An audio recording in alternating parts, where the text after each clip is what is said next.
Welcome back, everyone. Tonight, we're diving deep into one of the most dramatic moments in Fallout 4, a moment that changes everything for the Commonwealth. We're talking about the arrival of the Brotherhood of Steel, that spectacular entrance when a massive airship appears on the horizon, casting its shadow across the wasteland. If you enjoy these deep explorations of Fallout lore, consider hitting that subscribe button and leaving a like. It really helps the channel grow and lets me know you want more content like this. Now settle in, get comfortable, and let's talk about steel descending from the sky. The Commonwealth in the year 2287 is a broken place, but not an empty one. 210 years after the bombs fell, the region that was once Massachusetts has become something else entirely. A patchwork of struggling settlements, raider territories, and zones so dangerous that even the most hardened wastelanders avoid them. The skeletal remains of Boston's skyscrapers stand like monuments to a world that died in nuclear fire, their twisted metal frames catching the light of an unforgiving sun. In the ruins of what was once a thriving metropolitan area, life persists with stubborn determination. Small communities like Diamond City have carved out existence within the protective embrace of pre-war structures. In their case, the old Fenway Park Stadium. The Green Diamond has become a walled town, its inhabitants living under the watchful eyes of guards stationed atop the stadium walls. They farm what arable land they can find, trade what goods they scavenge, and try desperately to maintain some semblance of civilization in a world that seems determined to tear it all down. But Diamond City is the exception. For every settlement that manages to organize itself into something resembling a community, there are dozens of failed attempts scattered across the wasteland. Collapsed buildings shelter raiders who prey on travelers. Super mutants, those grotesque products of forced evolutionary virus experimentation, hunt in the downtown ruins, establishing territories that regular humans dare not enter. And everywhere, radiation lingers like an invisible predator, seeping from the glowing sea in the southwest, contaminating water sources and making large swaths of land uninhabitable. The people of the Commonwealth have grown used to danger. They've adapted to a world where mirelurks infest the coastal areas, where deathclaws prowl the wastes, and where the very land itself can kill the unprepared. But there's something else that haunts the Commonwealth, something that keeps people awake at night with fear that goes beyond simple survival instinct. It's the Institute, that shadowy organization that exists somewhere beneath the Commonwealth, an organization that can strike anywhere, anytime, replacing people with perfect synthetic duplicates for reasons no one fully understands. The paranoia is palpable. In Diamond City, neighbors eye each other with suspicion. Is that really your friend? Or has the Institute taken them, studied them, and sent back a synth wearing their face? The fear isn't entirely irrational. There are documented cases of synth infiltrators, of people who disappeared and returned, changed, of communities torn apart when someone turned out to be an artificial creation. The Institute is a ghost story that happens to be real, a technological nightmare for a world that has only barely begun to understand what technology can truly do. Against this backdrop of fear and survival, strange stories have started to circulate. Travelers speak of heavily armed soldiers in power armor, knights clad in metal, more advanced than anything the Commonwealth can produce, appearing and disappearing like ghosts. These soldiers bear a symbol, a gear and wings emblem that means nothing to most wastelanders, but carries weight for those who know their history. They're asking questions about advanced technology, about pre-war facilities, and particularly about the Institute itself. These aren't random scavengers or mercenaries. Their equipment is too good, their training too evident, their purpose too focused. They operate with military precision, securing locations and moving on, leaving behind only rumors and speculation. The Brotherhood of Steel has returned to the East Coast, though most in the Commonwealth don't yet know what that means. Small reconnaissance teams have been operating in the region for years, gathering intelligence, preparing the way for something bigger. At the Cambridge police station, one such team has established a forward operating base. Led by Paladin Dance, these Brotherhood soldiers have been fighting super mutants and gathering data, sending regular reports back to their superiors about the state of the Commonwealth. They've confirmed the existence of the Institute, they've documented the synth threat, they've mapped out strategic locations and assessed potential resources, and they've been waiting, maintaining their vigil, because they know that when the Brotherhood commits to a mission, they don't do it halfway. The Minutemen, once the Commonwealth's protectors, have collapsed into irrelevance. Their organization fractured years ago, victims of internal betrayal and external pressure. The few who still remember what the Minutemen represented speak of them wistfully, as if talking about a dream that died when the harsh light of morning arrived. Preston Garvey and his small group of survivors represent all that remains of that once proud organization, and even they have been driven from pillar to post, seeking shelter wherever they can find it. The Railroad, another faction operating in the shadows, works to free synths from Institute control. They're hunted by the very organization they oppose, and viewed with suspicion by wastelanders who can't understand why anyone would risk their lives to save machines.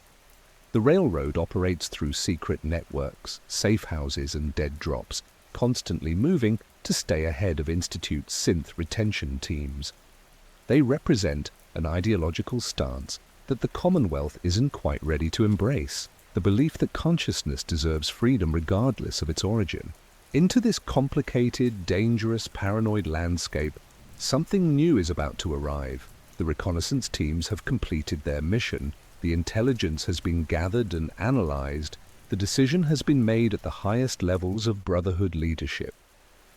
The Commonwealth harbors a threat that cannot be ignored, and the Brotherhood of Steel is coming to deal with it.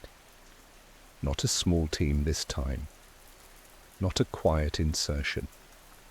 They're coming in force, with the full might of their technology and military power, and they're coming from the sky. To understand what's about to happen, to truly grasp the significance of that airship appearing over the Commonwealth, you need to understand what the Brotherhood of Steel is and where they came from. This isn't just another faction. The Brotherhood represents something unique in the post-apocalyptic world, an organization with a clear purpose, a defined hierarchy, and a mission that has guided them for over 2 centuries. The story begins before the bombs fell, at a military installation called Mariposa Military Base in California. In the final days before the Great War, a United States Army captain named Roger Maxson was stationed there, overseeing security for what he believed was a standard military research project. What he discovered instead was something that would change the course of his life and, ultimately, shape the future of post-nuclear America. The scientists at Mariposa were conducting experiments with something called the forced evolutionary virus, a biological weapon designed to create super soldiers. But the research had gone far beyond military necessity into the realm of crimes against humanity. The scientists were experimenting on military prisoners, on deserters, on anyone they could get their hands on, transforming them into grotesque mutants with no regard for consent or ethics. Captain Maxson discovered this horror and was faced with a choice that defined what would become the Brotherhood's core philosophy. He reported the atrocities to his superiors. Their response was to order him to continue security operations and not interfere with the research. In that moment, Roger Maxson made a decision that would echo through the centuries. He declared the scientists' actions to be in violation of military law and ordered his men to place them under arrest. Then, in an act of rebellion that was technically mutiny, he declared Mariposa Base to be in full desertion from the United States Army. It was October 2077, and the world had days left to live, though Maxson didn't know that yet. The scientists, when interrogated, revealed the full extent of their work and its implications. Faced with the horror of what they'd been protecting, Maxson executed the lead scientist. The incident scarred him deeply, shaping his understanding of what happens when science operates without ethical constraints, when technology advances beyond humanity's wisdom to control it. When the bombs fell on October 23, 2077, Mariposa survived the initial strikes. The base's personnel, now under Maxson's command, waited out the immediate aftermath underground. When they finally emerged days later, it was into a world transformed. Nuclear fire had reshaped the planet. Civilization had collapsed. The America they'd sworn to defend no longer existed in any meaningful sense. In that crucible of destruction and uncertainty, Roger Maxson founded a new organization built on a simple but powerful principle. Technology had destroyed the world, and someone needed to make sure it never happened again. The Brotherhood of Steel took its name from the bonds of loyalty that held Maxson's soldiers together when everything else had fallen apart. They defied orders, abandoned their posts, and survived the end of the world. Now they would dedicate themselves to preserving technology and preventing it from being misused again.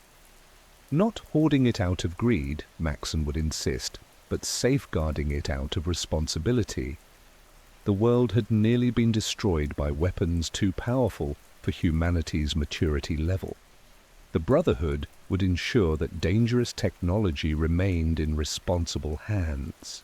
From those humble beginnings at Mariposa, the Brotherhood spread across the western United States. They established their primary base at Lost Hills, a pre-war military bunker in California that became their headquarters. They developed a strict hierarchy modeled on military structure but adapted to their specific needs. Initiates would train to become knights, the Brotherhood's technical specialists and infantry. Those who showed particular promise might advance to become paladins, the elite warriors who led Brotherhood operations. And above them all stood the elders, who governed the organization through a council system with the High Elder holding ultimate authority. The Brotherhood developed a complex relationship with the wasteland communities around them. They weren't conquerors seeking to rule, they weren't raiders taking what they wanted by force, but they also weren't selfless protectors offering their help freely. The Brotherhood had a mission that superseded concerns about individual settlements or communities. They would trade with wastelanders, sometimes offering protection in exchange for supplies or information. But their primary focus remained the same: finding, securing, and controlling advanced technology. This created a paradox at the heart of Brotherhood identity. They saw themselves as humanity's protectors, safeguarding dangerous weapons and knowledge that could trigger another apocalypse. But to many wastelanders, they looked more like hoarders, taking the tools and technology that communities needed to rebuild while offering little in return. The Brotherhood's answer to this criticism was always the same: wastelanders weren't ready for such power. They lacked the training, the discipline, the understanding of what these weapons could do. Better to keep dangerous technology locked away than to risk another catastrophe. Over the decades, the Brotherhood established chapters across the Western territories. They fought super mutants, the twisted creations of the very forced evolutionary virus that had driven Roger Maxson to rebellion. They battled raiders, defended their holdings against various threats, and slowly built a reputation as one of the most technologically advanced and militarily capable organizations in the post-war world. Their signature power armor, originally preserved suits from pre-war military stores, became a symbol of Brotherhood might. A paladin in power armor was a force that could take on small armies and win. But the Brotherhood also became insular. Their focus on technology and their belief in their own superior purpose led to a certain arrogance. They recruited carefully, mostly from within their own ranks, children, or from wastelanders who showed exceptional promise. They maintained their technological edge jealously, rarely sharing their knowledge even when doing so might have helped struggling communities. This insularity wasn't cruelty in their view. It was responsibility. The less advanced weaponry and technology spread across the wasteland, the less chance of another catastrophic war. The Western Brotherhood, as it would eventually be known, represented pure Brotherhood ideology. They followed Roger Maxson's original vision without compromise, maintaining their focus on technology acquisition and control above all else. They dealt with wastelanders when necessary, but never truly integrated with the communities around their bases. They were a military order separate from and above the chaos of post-nuclear society, pursuing their mission with single-minded dedication. This philosophy would be tested when the Brotherhood sent an expeditionary force to the East Coast. That expedition, and what happened to it, would ultimately lead to the airship that's about to appear over the Commonwealth. But before we can talk about that, we need to understand what drove the Western elders to send their people across a devastated continent, what they hoped to find, and how their carefully maintained ideology would fracture when faced with the realities of the Capital Wasteland. In 2254, the Western Brotherhood Council made a decision that would have far-reaching consequences they couldn't possibly predict. They assembled an expeditionary force to travel east, all the way to Washington, D.C., the former capital of the United States. This wasn't a casual decision. The journey would take years, crossing territories held by hostile factions, traversing irradiated badlands, and facing dangers that couldn't be fully anticipated. But the Brotherhood leadership had three compelling reasons that justified the risk. First, Washington, D.C. represented a treasure trove of pre-war technology. The Pentagon, the various government facilities, the military installations scattered around the capital, all of these locations had been at the cutting edge of American military development before the bombs fell. If any of that technology survived, the Brotherhood needed to secure it. Second, reports had filtered west of super-mutant activity in the D.C. area, a new strain that wasn't connected to the Master's army from the west. The Brotherhood needed to investigate this threat and determine its scope. Third, and perhaps most intriguingly, there had been an earlier Brotherhood expedition east decades before, the Chicago chapter, and contact with them had been lost. The Brotherhood wanted to know what happened to their wayward brothers. To lead this critical mission, the Council selected Paladin Owen Lyons, a decorated veteran with decades of service and a reputation for level-headedness and strategic thinking. Lyons would take a contingent of soldiers, including his daughter Sarah, his friend and technological advisor, Scribe Rothschild, and several other high-ranking Brotherhood members. Among them was Paladin Henry Kasdan, a traditionalist who believed deeply in the Brotherhood's core mission of technology acquisition. This detail would prove significant later. The journey east took years and tested the expedition in ways no one had anticipated. They crossed territories controlled by raiders, mutants, and worse. They lost soldiers to ambushes, radiation, and the simple difficulty of traveling through a broken world with limited resources. But they also achieved something remarkable. They survived as a unit, maintaining Brotherhood discipline and cohesion across thousands of miles. When they finally reached the ruins of Pittsburgh, they'd been traveling for years, and they were about to face their first major moral test. Pittsburgh, or the Pit, as it had come to be known, was a nightmare. The city had survived the nuclear exchange relatively intact in terms of infrastructure, but radiation had transformed it into something worse than a simple ruin. The Pit's industrial past meant that when the bombs fell, its factories and steel mills were poisoning the environment in ways that created unique horrors.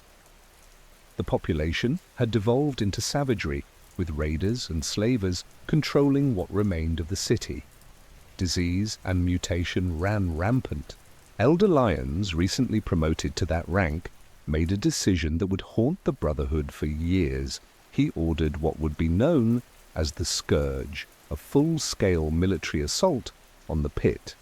Brotherhood forces swept through the city in a single night, killing anyone who resisted. Their official justification was that they were eliminating the raider threat and saving what innocents they could find, particularly children. The Brotherhood took several unmutated children from the pit and brought them into their ranks as initiates. But the scourge was brutal, efficient, and marked a departure from the Brotherhood's usual policy of non-intervention in local affairs. One of those killed in the scourge, or presumed killed, was Initiate Ishmael Asher. He was actually buried in rubble but survived, and he would later become the Lord of the Pit, rebuilding the city under his own harsh rule.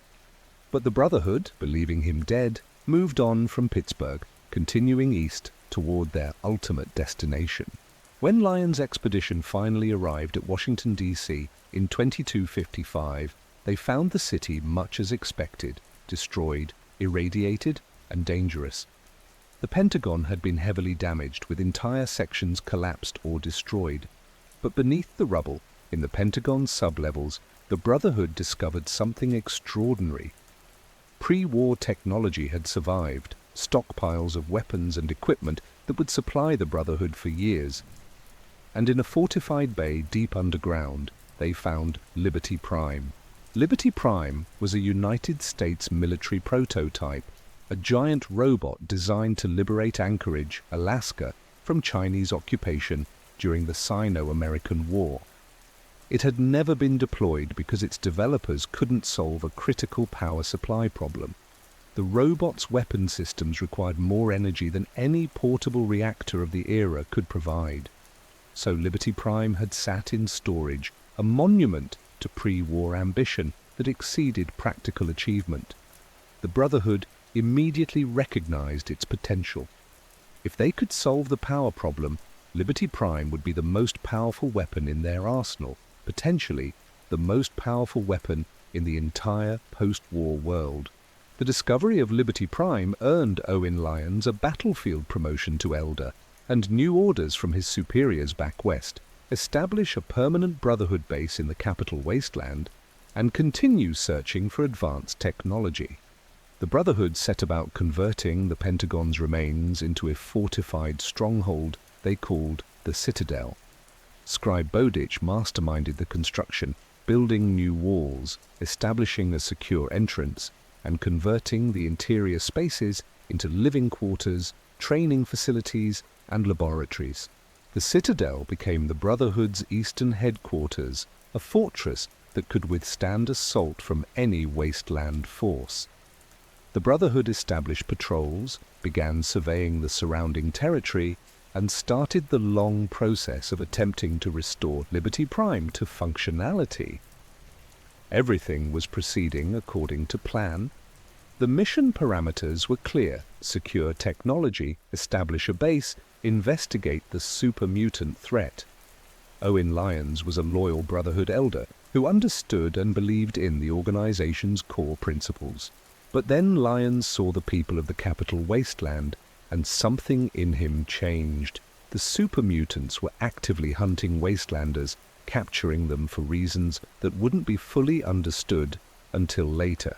Raiders preyed on the weak. The Enclave, remnants of the pre-war government with their own dark agenda, posed a threat to everyone. And everywhere, regular people were just trying to survive in the shadow of the destroyed capital. Communities like Megaton and Rivet City struggled to maintain themselves against constant threats. The Brotherhood could have stuck to their mission.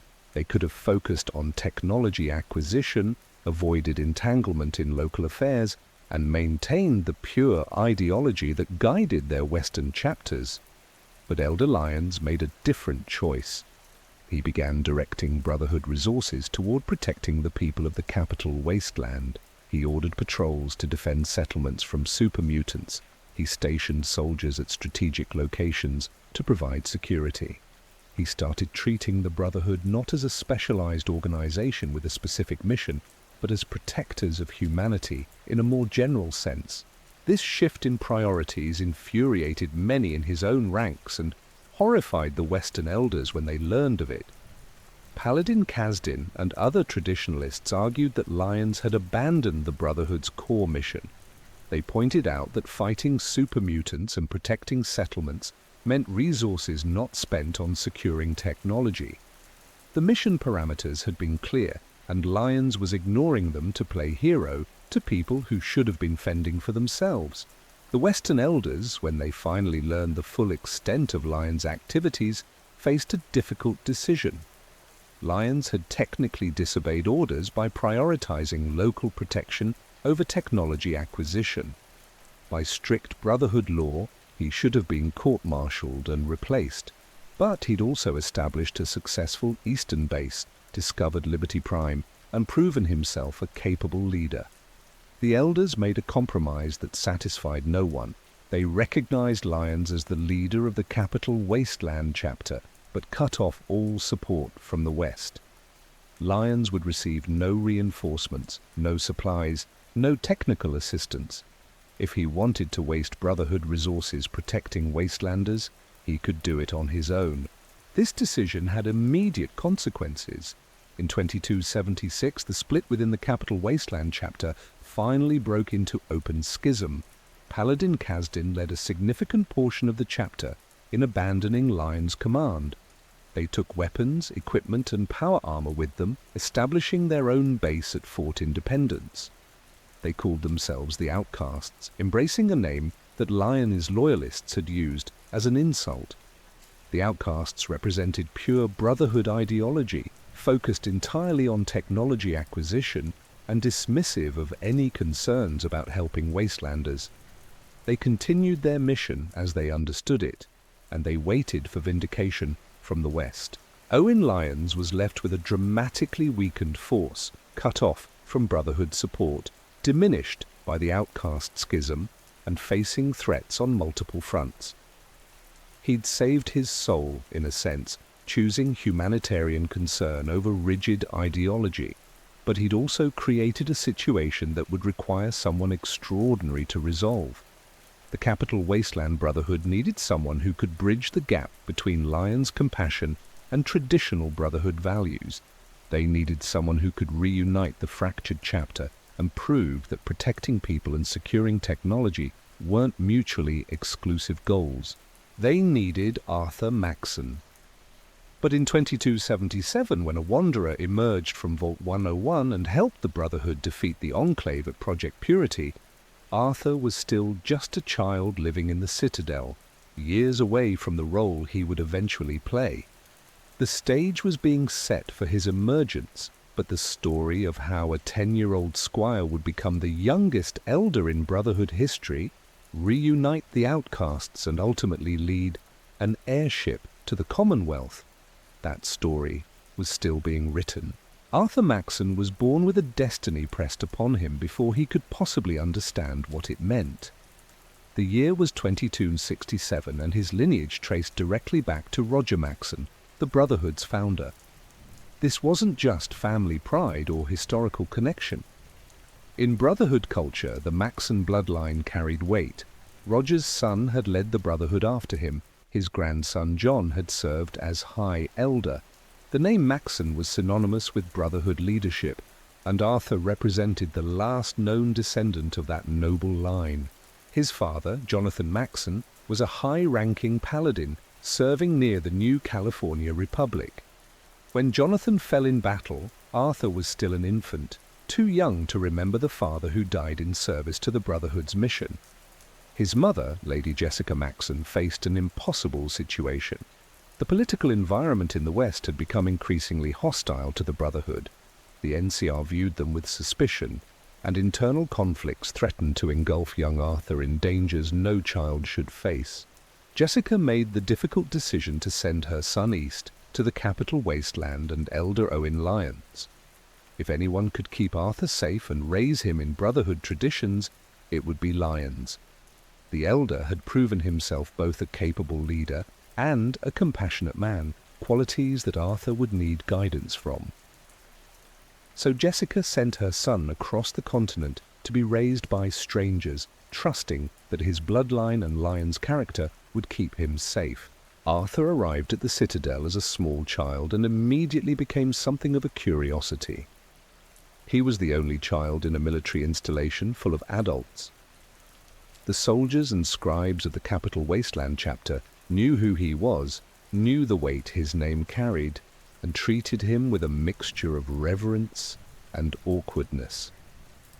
How do you interact normally with a child who represents the Brotherhood's founding dynasty?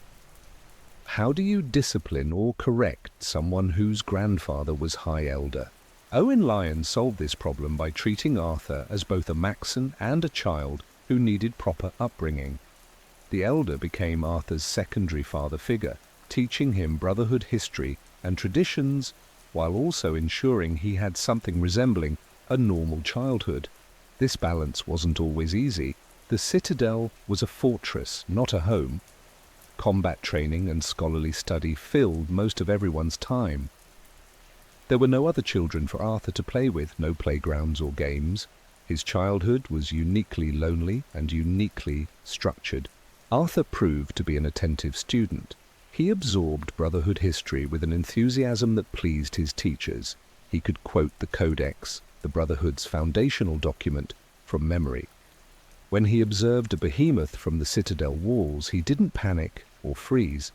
He watched with interest, analyzing the creature's movements and asking questions about tactics and weapons that might be effective against it. This intellectual curiosity marked him from the start as someone special, not just because of his name, but because of his natural aptitude.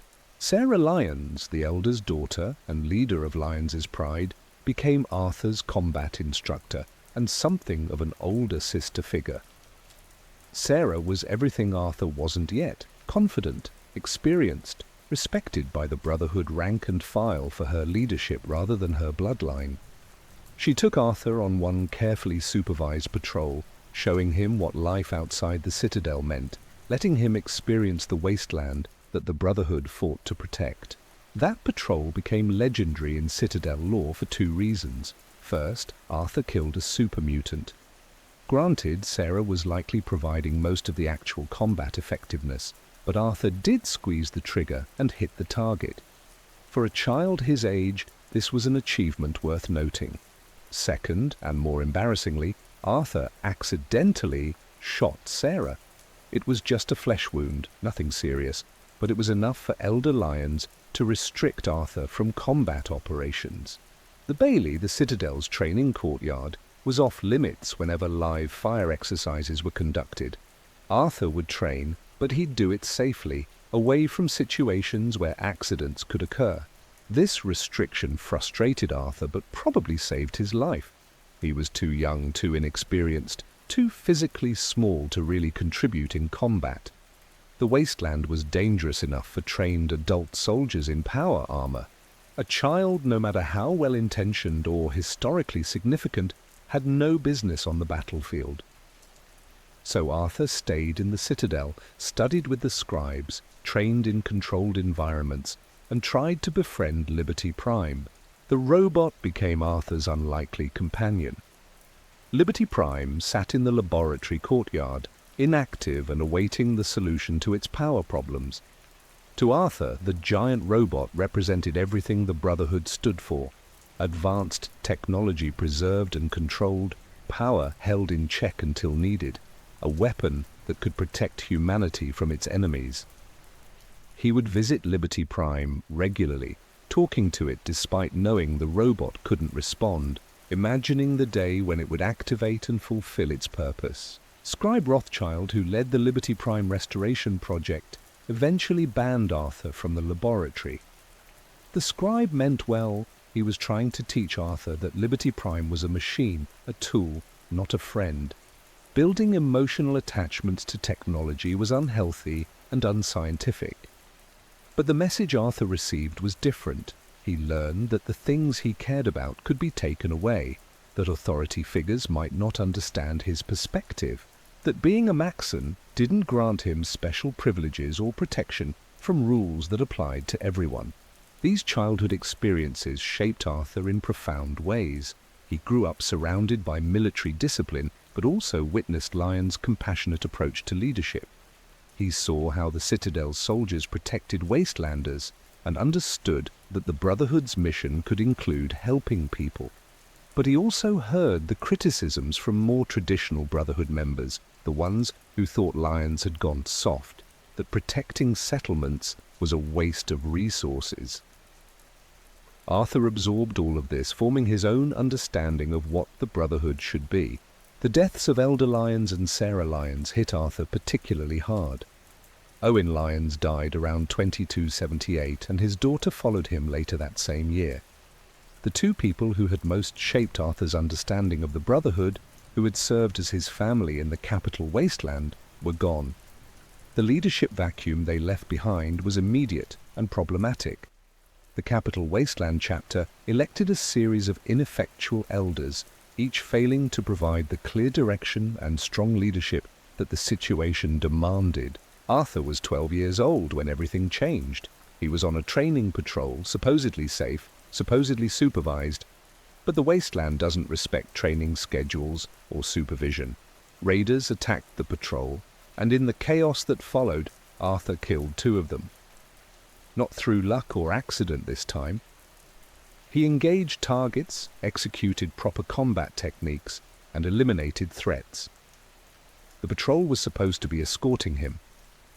Instead, he saved the patrol. A year later, at 13, Arthur faced a death claw.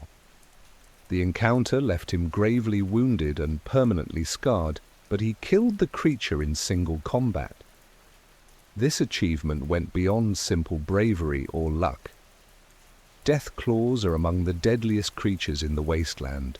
They're fast, strong, and intelligent enough to employ tactics. Killing one in single combat requires skill, determination, and a refusal to accept defeat even when facing impossible odds. Arthur's survival and victory marked him as someone exceptional, but his defining achievement came at 15. A super-mutant warlord called Shepard had begun reorganizing the scattered super-mutant population in the Capital Wasteland. If Shepard succeeded, the Brotherhood and the settlements they protected would face a coordinated enemy far more dangerous than individual mutant warbands.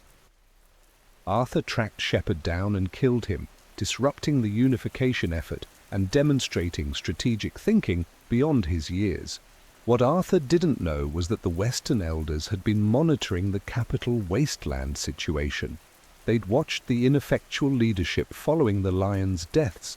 They'd observed Arthur's achievements, and they'd made a decision. Despite Lyons' breach of protocol, despite the schism with the outcasts, despite all the complications that had plagued the Eastern chapter, the Brotherhood still needed strong leadership there. They needed someone who could command respect, who understood traditional Brotherhood values, but who also grasped the realities of operating in the Capital Wasteland. At 16 years old, Arthur Maxson brokered peace with the outcasts. He reached out to Paladin Kasdin and the Splinter Group, offering them a path back into the Brotherhood fold. The negotiations couldn't have been easy. The outcasts were ideologically committed to pure Brotherhood doctrine. They'd left the chapter specifically because of Lyons' humanitarian focus. But Arthur offered them something the previous elders couldn't: legitimacy through the Maxson name, and a promise to refocus the Brotherhood on its core mission while not abandoning the people of the Capital Wasteland entirely. The details of Arthur's compromise have never been fully documented, but the results spoke for themselves. The outcasts returned, the chapter reunified under single leadership, and the Brotherhood of Steel, recognizing what Arthur had accomplished, appointed him elder at 16, the youngest in Brotherhood history. This wasn't just honoring his bloodline, this was acknowledging that Arthur Maxson had proven himself through action, that he represented a new direction for the Brotherhood that could bridge traditional doctrine with practical reality. Over the next 4 years, Elder Maxson transformed the Capital Wasteland Brotherhood. He maintained Lyons' commitment to protecting settlements, but did so more strategically, ensuring that Brotherhood resources weren't spread too thin. He refocused efforts on technology acquisition, satisfying the traditionalists while not abandoning the humanitarian mission that Lyons had pioneered. He rebuilt the chapter's strength, recruiting carefully and ensuring proper training. And he began planning for something bigger than anything the Eastern Brotherhood had attempted before. The reports coming from the Commonwealth were troubling. Reconnaissance teams had confirmed the Institute's existence and documented the synth threat. This wasn't just advanced technology that needed to be secured. This was technology run amok, artificial beings that could replace humans, an organization experimenting without ethical constraints in ways that reminded Arthur of the very events that had founded the Brotherhood at Mariposa. The Institute represented everything the Brotherhood existed to prevent. But eliminating the Institute would require resources the Brotherhood had never deployed in a single operation. It would require a force capable of taking and holding territory in hostile wasteland. It would require air superiority, mobile deployment capability, and the ability to project power across the entire Commonwealth region. It would require something unprecedented in post-war history, a flying fortress that could serve as mobile headquarters, aircraft carrier, and symbol of Brotherhood might all at once. It would require the Prydwen. And Arthur Maxson, at 20 years old, was about to bring it to the Commonwealth, along with the rebuilt Liberty Prime and the full might of the Brotherhood of Steel. The reconnaissance phase was over. The time for action had arrived, and the people of the Commonwealth, who had no idea what was coming, were about to witness the Brotherhood's entrance in a way they would never forget. The Brotherhood of Steel that Arthur Maxson inherited in 2283 was broken in everything but name. Two factions occupied the Capital Wasteland, both claiming to represent the true Brotherhood, but fundamentally opposed in ideology and method. Lyons loyalists held the citadel and maintained their protector role, but resources were stretched thin and morale was declining. The outcasts occupied Fort Independence, focused entirely on technology acquisition, but isolated from the broader Brotherhood structure. And the Western elders, who should have provided guidance and support, had effectively abandoned the entire Eastern operation. Arthur's first major achievement was convincing these fractured groups that reconciliation served everyone's interests. This required understanding what each faction truly wanted and finding common ground that satisfied core concerns without requiring either side to completely abandon their principles. The outcasts wanted the Brotherhood to return to its original mission of technology preservation and control. Lyons' loyalists wanted to maintain their role as protectors of the Wasteland's people. These goals seemed incompatible, but Arthur recognized they didn't have to be. His pitch to the outcasts emphasized legitimacy and effectiveness. The Maxson name carried authority that no recent elder could match. Arthur represented a direct link to Roger Maxson's vision, and his commitment to technology acquisition was genuine and demonstrable. But he also made a practical argument. The Brotherhood was more effective at securing technology when it had the goodwill and cooperation of local settlements. Lyons' approach had built relationships that provided intelligence, resources, and strategic advantages. A unified Brotherhood could leverage those relationships while refocusing on its core mission. To Lyons' followers, Arthur offered continuity with subtle change. He wouldn't abandon the people of the Capital Wasteland. The Brotherhood would continue protecting settlements from super mutants, raiders, and other threats. But this protection would be strategic rather than reactive. The Brotherhood would focus on threats that aligned with their mission, securing dangerous technology, preventing catastrophic misuse of advanced weapons, intervening when situations threatened regional stability. The Brotherhood would still help people, but they'd do it as the Brotherhood, not as a general militia or police force. The reunification that followed wasn't instant or easy.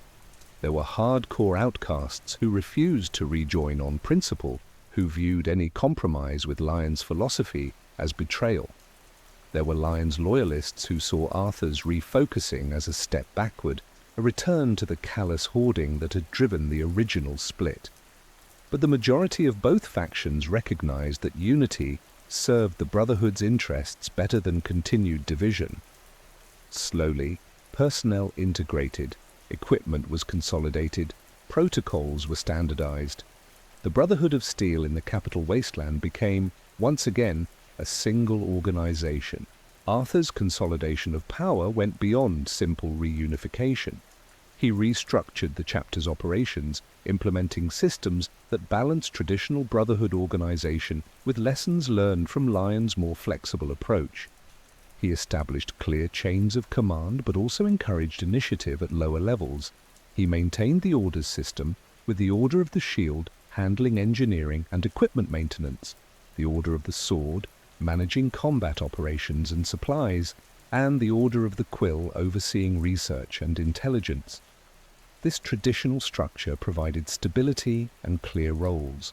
But Arthur also understood that the Brotherhood needed to evolve. The world had changed since Roger Maxson's day. Threats were more complex. Technology had advanced in unexpected directions during the pre-war years, and post-war developments like the Institute's synths represented challenges the original Brotherhood had never imagined. Arthur began carefully expanding Brotherhood doctrine, not abandoning its core principles, but adapting them to modern realities.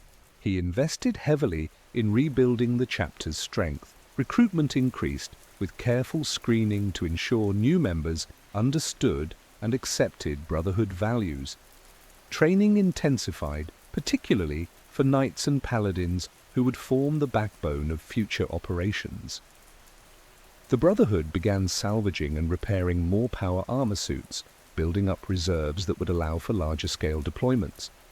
Energy weapons were maintained and improved. The chapter's technical capabilities expanded as scribes were encouraged to not just preserve technology but to understand and advance it. The most ambitious project, though, was one that had existed only in theoretical discussions before Arthur took command: the construction of a mobile airship that could project Brotherhood power anywhere on the East Coast. The idea wasn't entirely new. Pre-war America had possessed airships, and the Brotherhood had recovered some intact examples over the years. But building a post-war airship capable of carrying troops, equipment, and aircraft that required resources and expertise that the Brotherhood had never before committed to a single project. The Prydwen project began around 2282, shortly before Arthur officially became elder. Initial planning and resource gathering had started earlier, but Arthur's leadership provided the focus and authority needed to turn concept into reality. The Brotherhood commandeered every resource they could spare. They stripped parts from pre-war airships, salvaged materials from across the Capital Wasteland, and devoted their best engineers and scribes to solving the countless technical challenges involved. Scribe Rothschild, who had worked on Liberty Prime for years, brought his expertise to the Prydwen project. The airship needed power systems capable of sustaining flight, crew quarters, weapons platforms, and most critically, the ability to carry and deploy vertibirds, the Brotherhood's aerial gunships.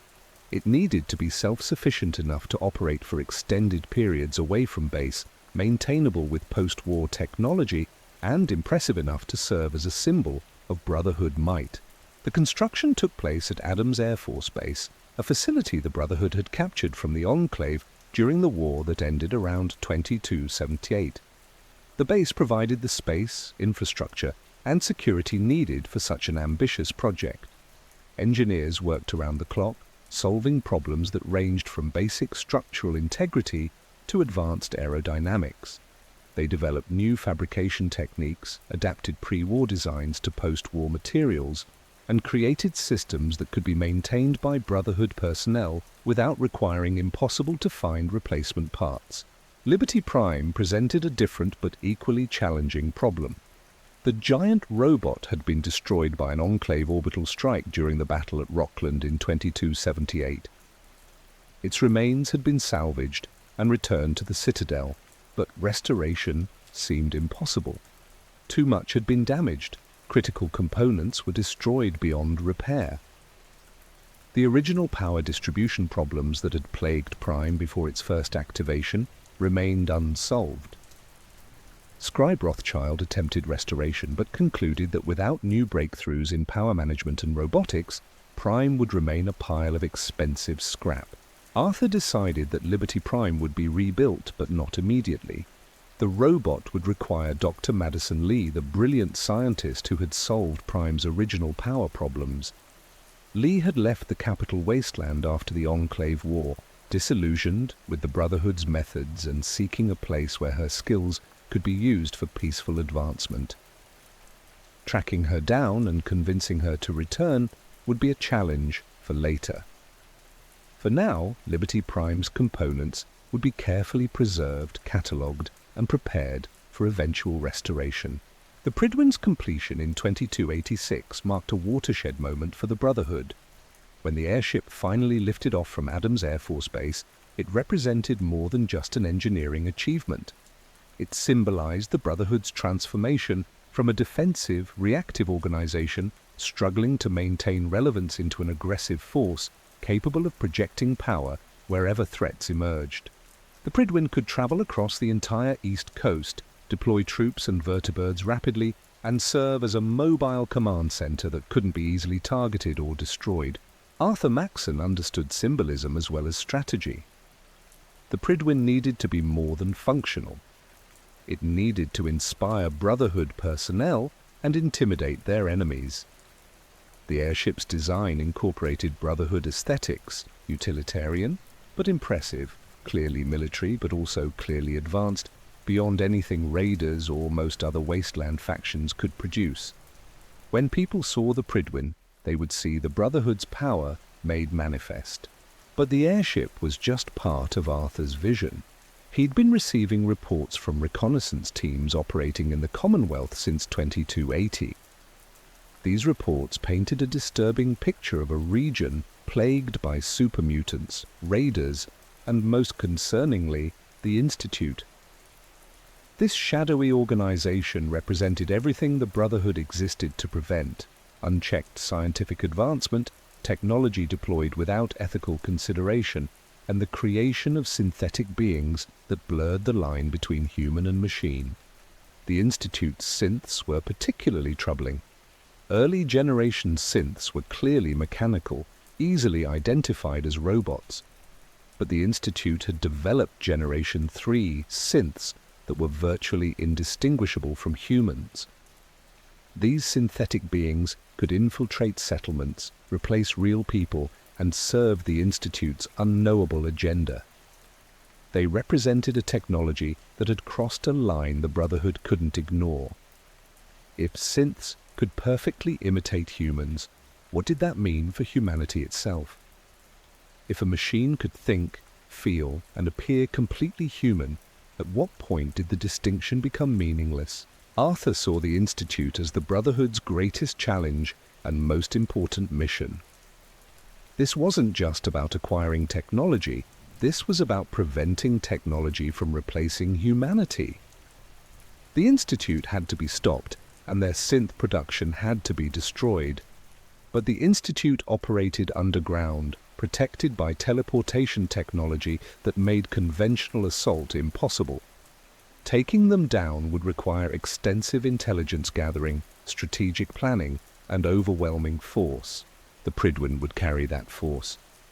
Arthur planned to bring not just troops and equipment but Liberty Prime itself, once restored.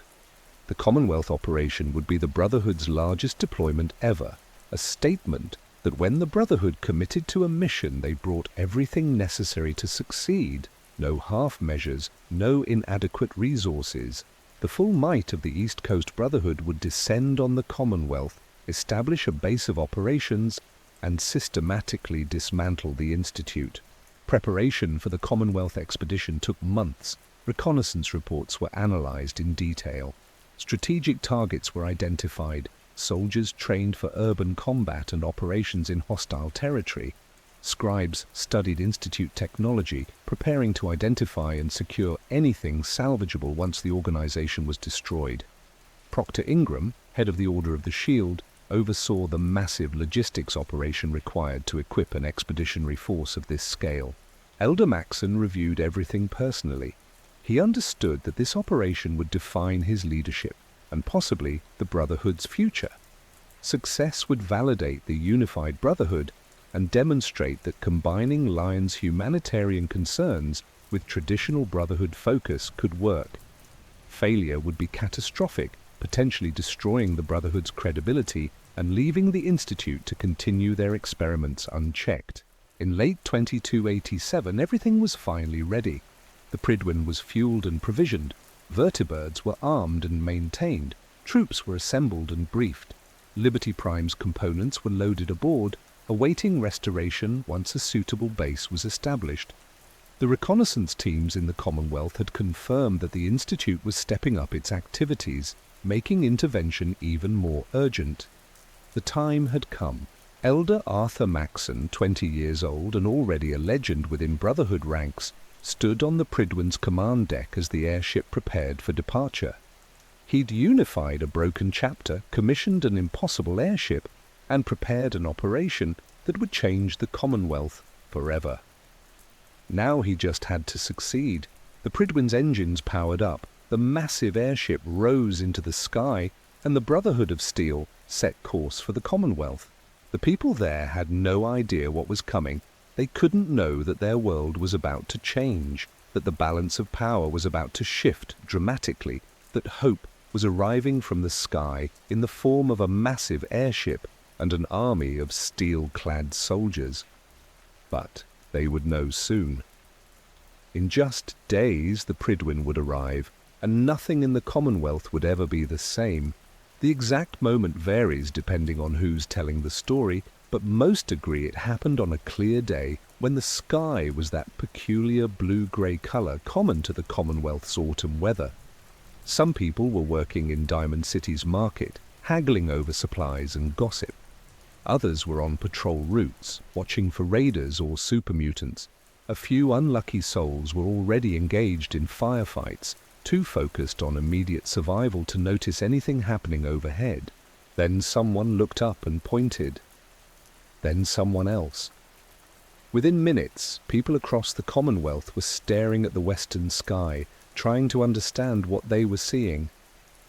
It looked like a building floating in the air. No, not a building, something else, something impossible. An airship, massive beyond anything that should be able to fly, moving steadily across the sky with a sense of inevitable purpose that made those watching feel simultaneously awed and afraid. The Prydwen approached from the west, flying over the mountains at the Commonwealth's edge. The airship's scale became apparent as it drew closer. This wasn't some small experimental craft or salvaged helicopter. The Prydwen measured over 500 feet long, a dirigible-style airship with a massive metal hull suspended beneath enormous gas bags that kept it aloft. The afternoon sun reflected off its armored skin, making the vessel shine like a promise or a threat depending on your perspective. 4 vertibirds escorted the Prydwen, the VTOL aircraft circling the airship in a protective formation that spoke of military discipline and capability. Each vertibird was armed and crewed by Brotherhood soldiers ready to engage any threat that might challenge the airship's passage. But no threat materialized. Who in the Commonwealth possessed weapons capable of targeting something flying that high? Who had forces organized enough to even attempt an attack on such an obviously well-defended vessel? As the Prydwen crossed the Commonwealth, people in settlements below stopped what they were doing to watch. Raiders lowered their weapons, traders forgot their negotiations, even super mutants, those brutish green behemoths with minds twisted by forced evolutionary virus, paused in their hunts to track the airship's progress overhead. Nothing like this had existed in living memory.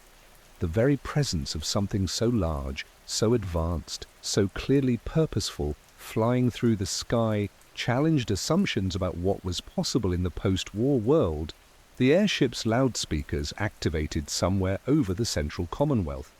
A voice, amplified to carry across miles, delivered a message that was equal parts reassurance and warning.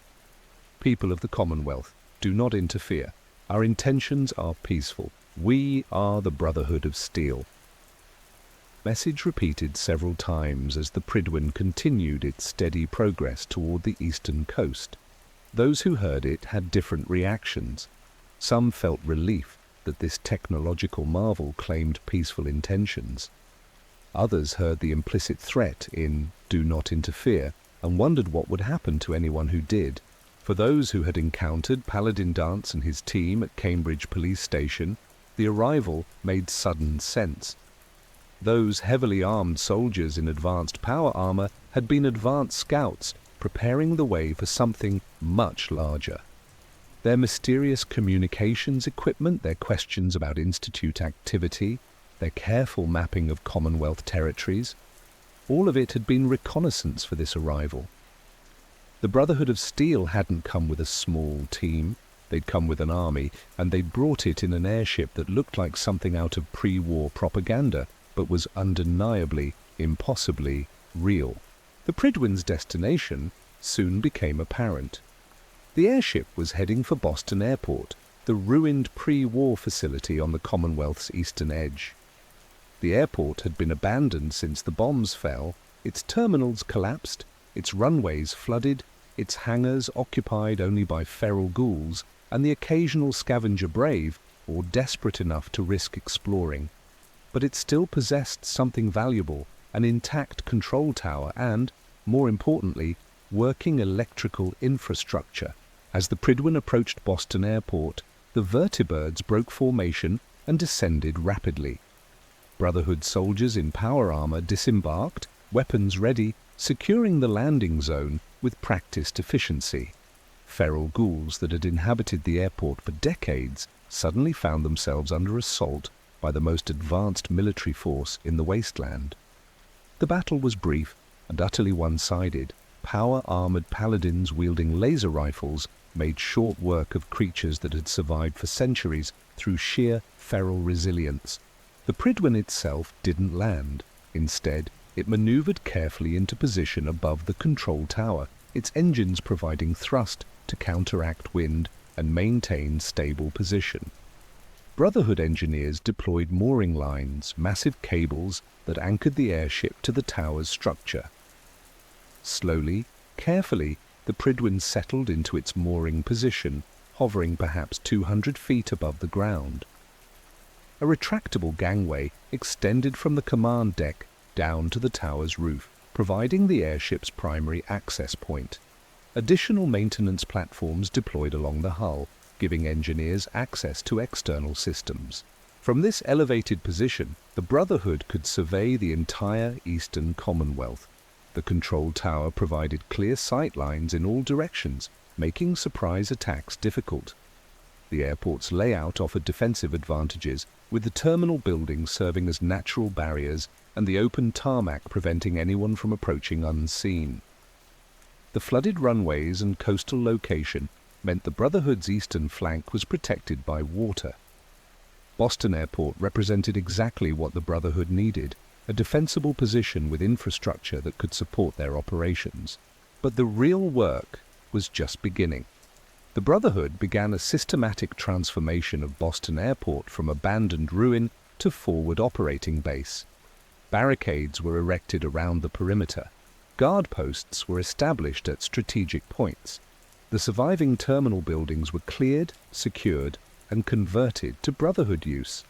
One became a supply depot, with Quartermaster Proctor Tegan overseeing the flow of equipment, ammunition, and provisions needed to sustain an army.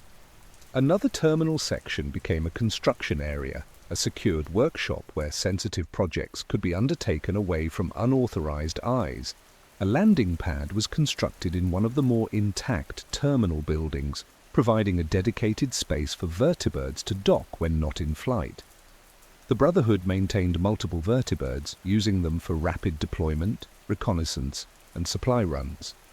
These aircraft were marvels of pre-war technology, vertical takeoff and landing craft that gave the Brotherhood air superiority across the entire Commonwealth. A vertibird could reach anywhere in the region within minutes, deploy troops or supplies, and extract them just as quickly. The Prydwen itself served multiple functions beyond simply being an impressive sight. The airship's main deck housed crew quarters, training areas, and dining facilities for Brotherhood personnel. The command deck contained Elder Maxson's quarters and the bridge where Lancer Captain Kells oversaw flight operations and field coordination. The airship carried a medical bay run by Night Captain Cade, the Brotherhood's chief physician. His facilities aboard the Prydwen were better equipped than most wasteland clinics, capable of treating injuries that would be fatal elsewhere. Perhaps most importantly, the Prydwen served as a mobile research facility. Proctor Quinlan, head of the Order of the Quill, maintained laboratories aboard the airship where scribes studied captured technology, analyzed threats, and conducted research into ways to advance Brotherhood capabilities. When Brotherhood soldiers recovered pre-war technology or secured Institute equipment, it came back to the Prydwen for analysis.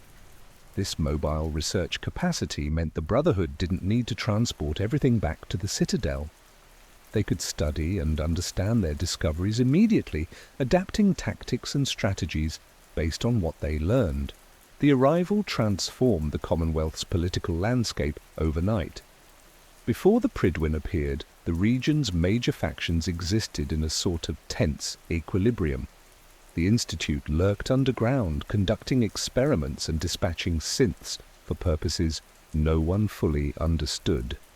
The railroad worked to free synths from Institute control, operating in secrecy to avoid both Institute retaliation and wasteland paranoia. The Minutemen were effectively defunct, reduced to a handful of survivors with no real power or organization. Diamond City and Goodneighbor provided some stability, but their influence extended only to their immediate areas. The Brotherhood's arrival upset this balance completely. Suddenly, the Commonwealth had a faction with the military power to challenge the Institute directly. The Brotherhood possessed advanced weaponry, trained soldiers, air superiority, and most importantly, a clear mission: locate the Institute and destroy it. This wasn't a group trying to survive or protect one settlement. This was an organization dedicated to eliminating what they saw as the Commonwealth's greatest threat. For the railroad, the Brotherhood's arrival was disaster. The Brotherhood's anti-synth stance was absolute. Elder Maxson believed synths represented technology run amok, machines that should never have been created. The railroad's mission to free synths and establish them in new lives put them in direct opposition to Brotherhood philosophy. The railroad went deeper underground, closed safe houses, and implemented stricter security. They knew the Brotherhood would hunt them if their activities were discovered.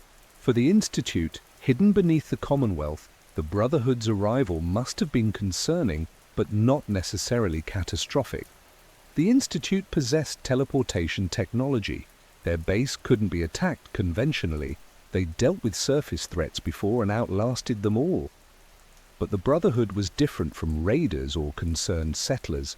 They had resources, organization, and most worryingly, they had a mission specifically focused on finding and destroying the Institute. For the first time in decades, possibly the first time ever, the Institute faced an existential threat they couldn't simply ignore or outlast. For regular Commonwealth settlers, the Brotherhood inspired mixed feelings. On one hand, here was a faction with the power to actually protect people from super mutants, raiders, and other threats. The Brotherhood's patrols, armored in power armor and wielding energy weapons, represented security that no settlement could provide for itself. But the Brotherhood also demanded cooperation. They requisitioned supplies from settlements, not through open theft, but through implied threat. When Brotherhood soldiers showed up and asked for food or materials, saying no wasn't really an option. The same power that made them protectors also made them dangerous. The psychological impact of the Prydwen's arrival can't be overstated. For 2 centuries, the Commonwealth had existed in a state of technological regression. The most advanced weapons most people could find were pre-war rifles in varying states of repair. Electricity was rare, clean water required purification or luck. The Institute's teleportation and synthetic technology seemed like dark magic, feared because it wasn't understood. Then the Brotherhood arrived with an airship, power armor, energy weapons, and vertibirds, all maintained and operated with obvious competence. The Prydwen demonstrated that humanity could do more than just survive in the wasteland. They could build, they could advance, they could create new things rather than just scavenging the corpses of the old world. This realization was simultaneously inspiring and terrifying. If the Brotherhood could build an airship, what else might be possible?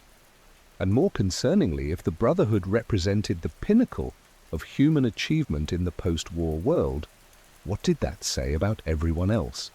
Were regular people just meant to survive while organizations like the Brotherhood determined the future?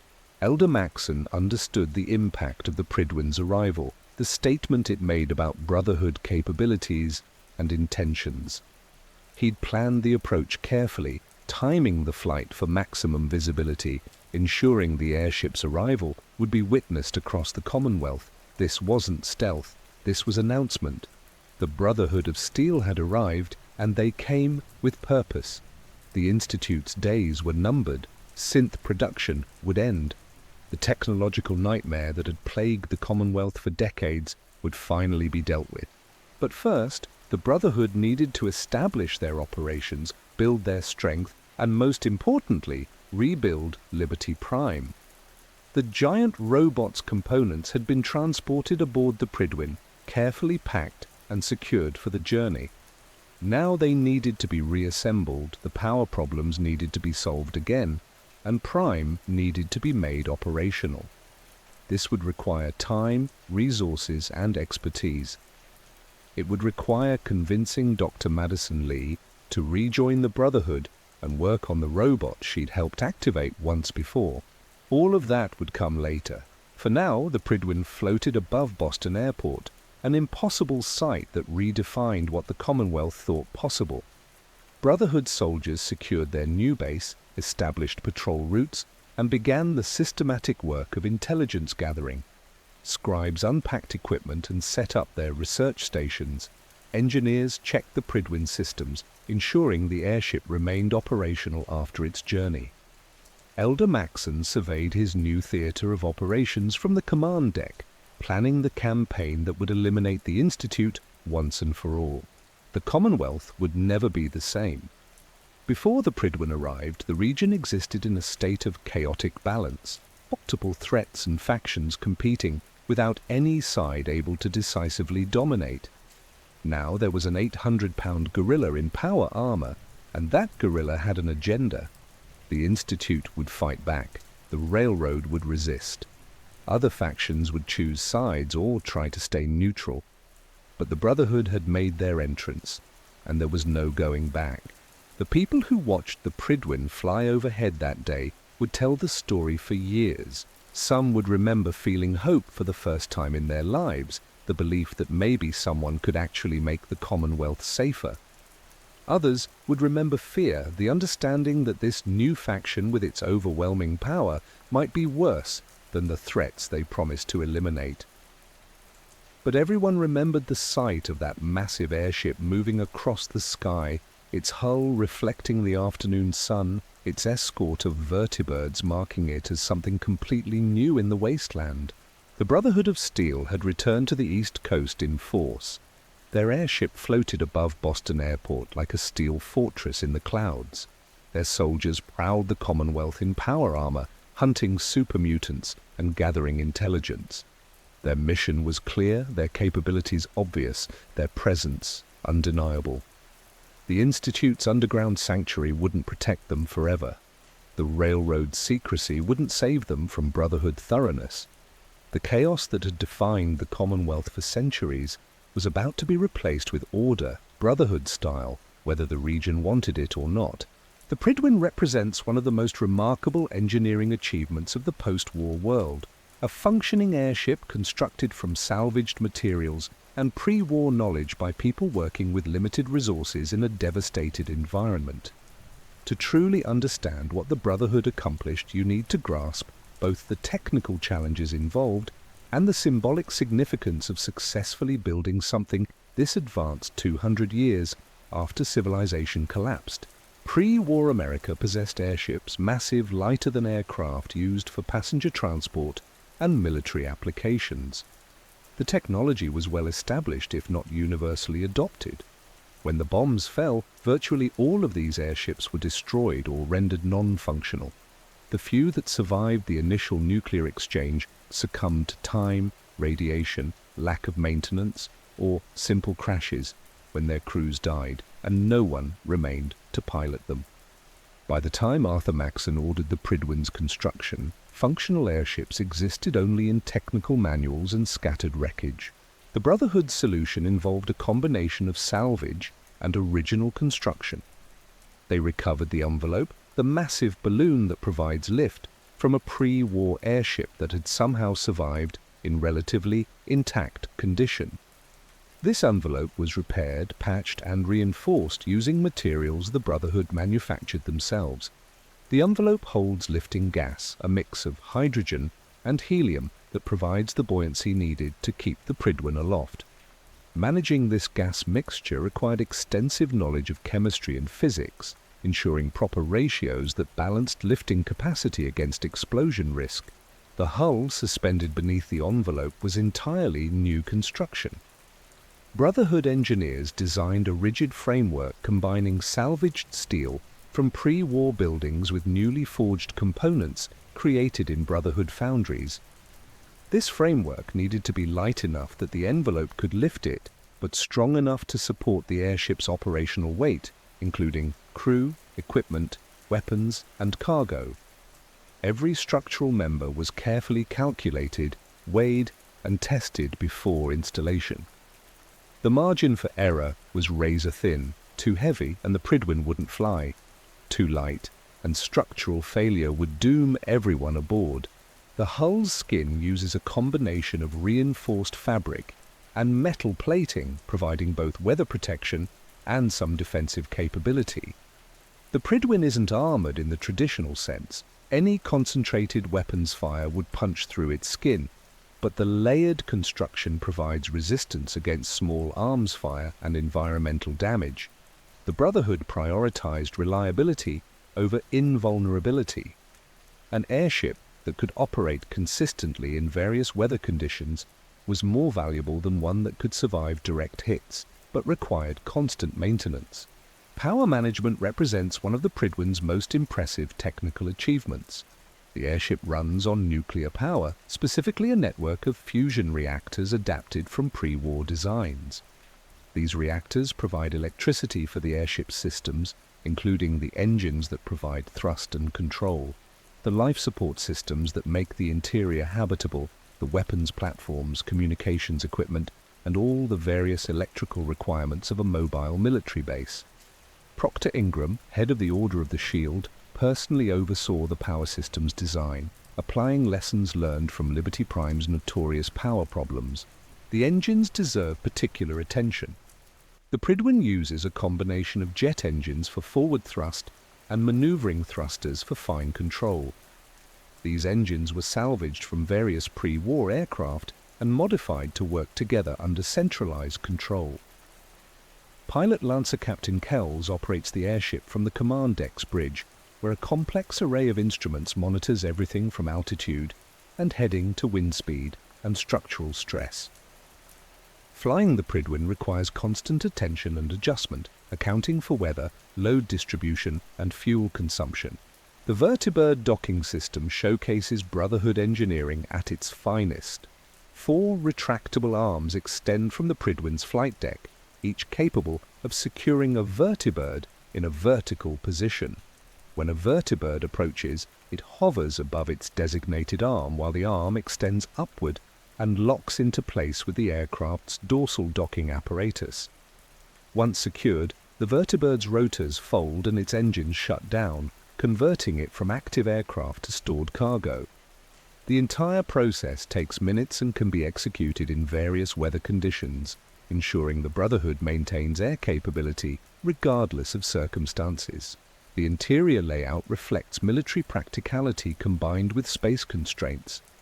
The Prydwen essentially consists of multiple decks suspended within and beneath the rigid framework.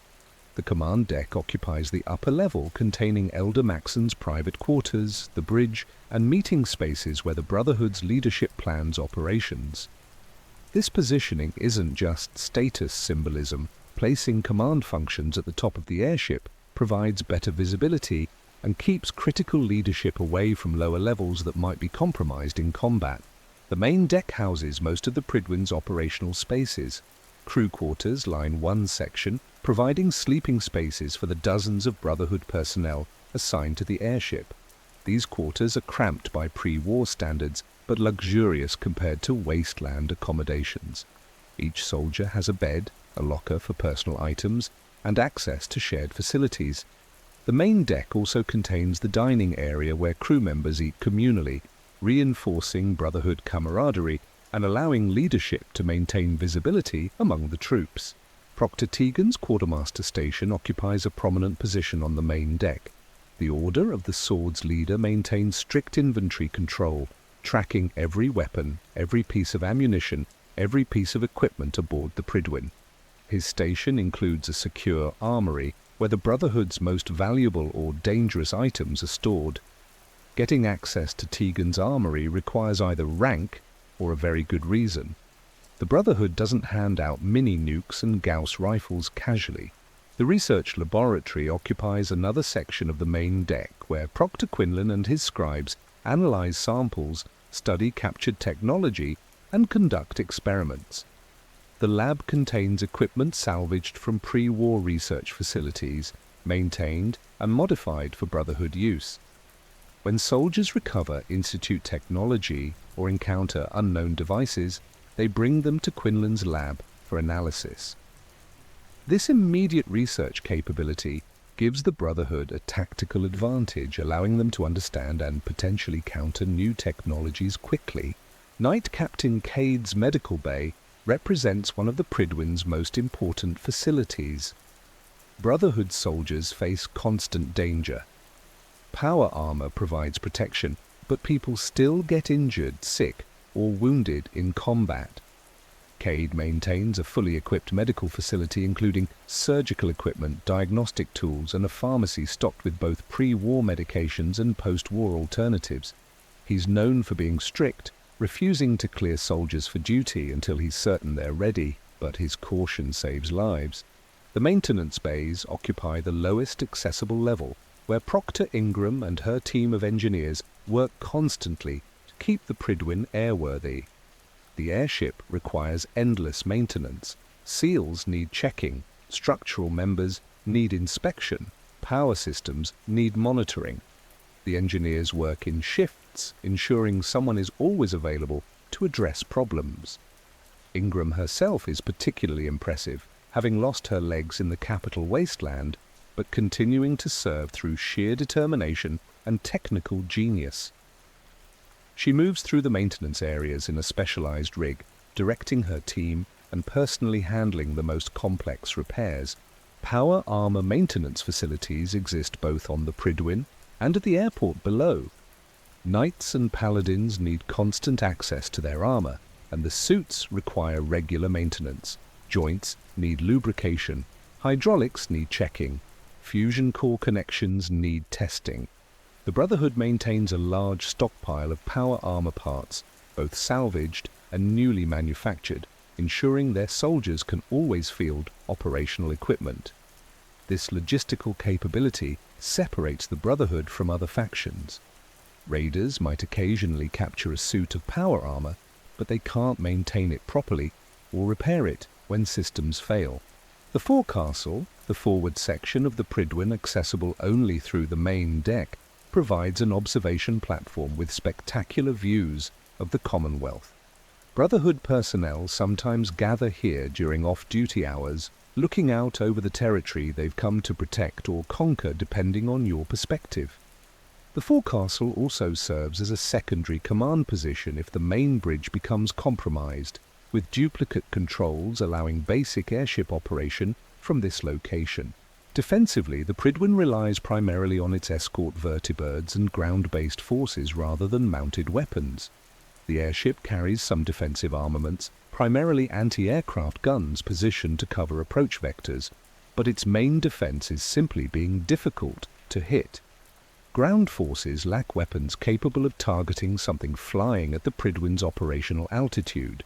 Aircraft are rare in the Commonwealth. The Institute's teleportation technology works differently, point-to-point transport rather than aerial vehicles. This makes the Prydwen effectively invulnerable to conventional attack, a floating fortress that can be reached only by the Brotherhood's own vertibirds. The symbolic value of the Prydwen equals or exceeds its practical military utility. An airship floating over the Commonwealth represents technological achievement that wastelanders can actually see and understand. The Institute's teleportation happens in an instant, too fast to observe. Their synthetic humans hide their nature, but the Prydwen is massive, obvious, and undeniably impressive. It proves that humanity can build things, can create new technology, rather than just scavenging the old world's corpses. For Brotherhood morale, the Prydwen provides a mobile home that keeps them connected to their mission and each other, even while operating far from the Citadel. The airship's name carries significance that most Commonwealth residents don't recognize. In Arthurian legend, Prydwen was King Arthur's ship, the vessel that carried the legendary king on his quests. Arthur Maxson's first name isn't coincidence.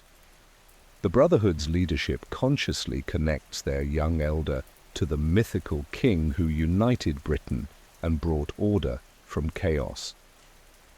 The Prydwen's airship becomes a symbol of that same quest. Arthur leading his knights on a mission to bring order to a chaotic world, to protect people from threats they can't handle alone, to establish standards and principles that elevate humanity above simple survival. Critics might point out that the resources spent building the Prydwen could have been used for other purposes.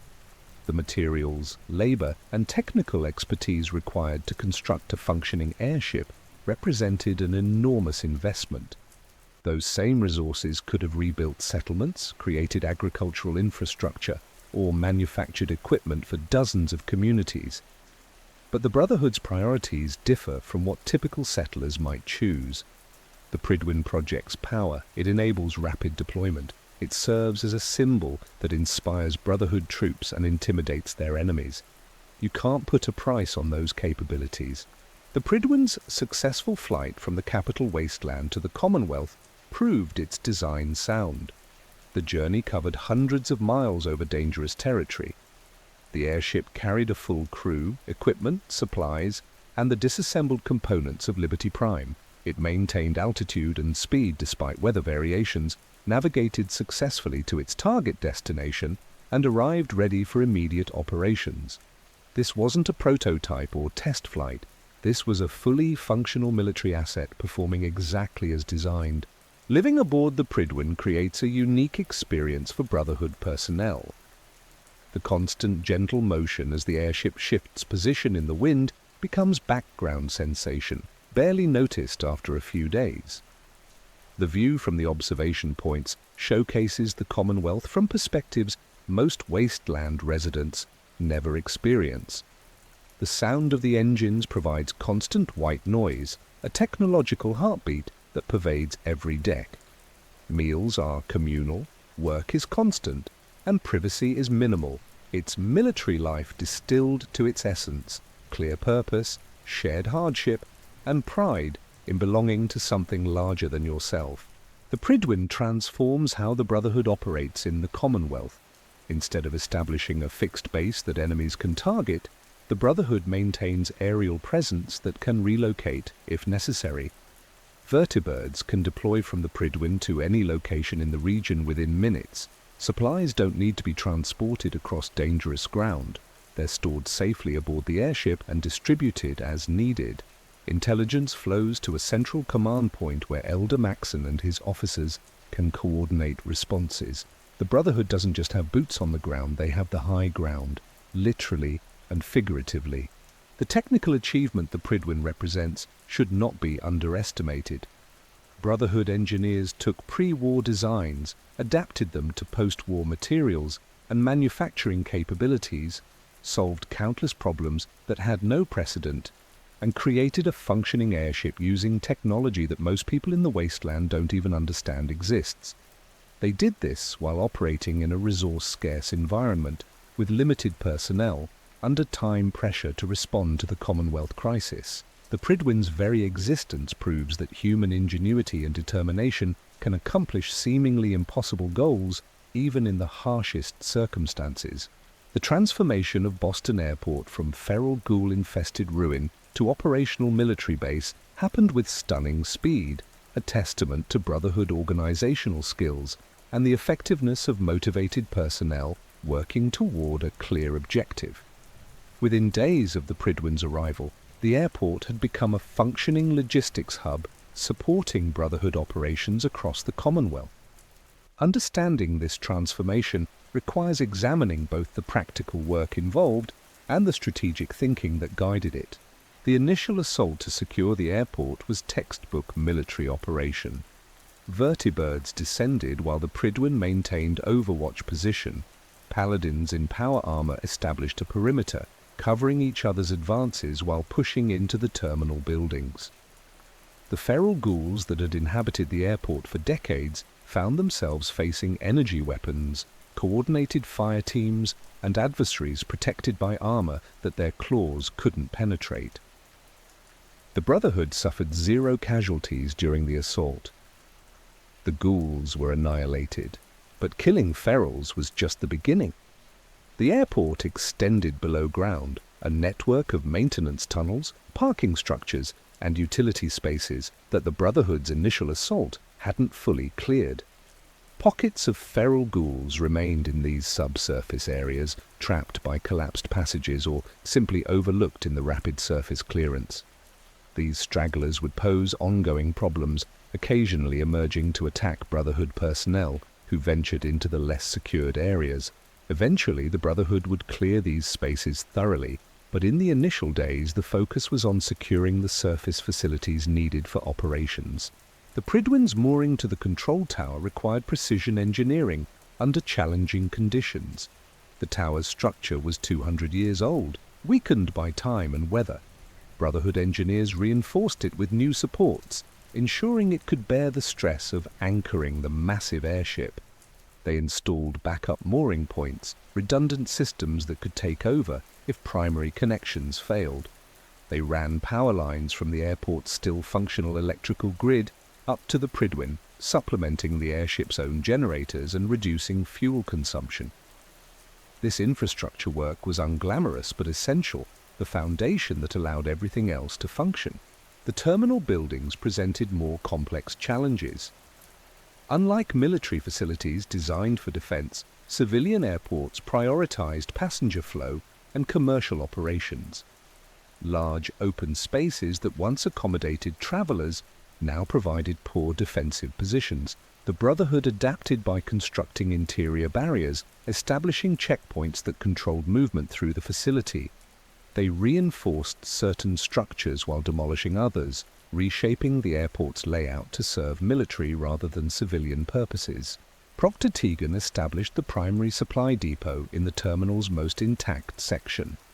His operation processed everything the Brotherhood needed: ammunition, food, water, medical supplies, spare parts for power armor and equipment, fusion cores for both armor and weapons, and countless other items required to sustain a military force.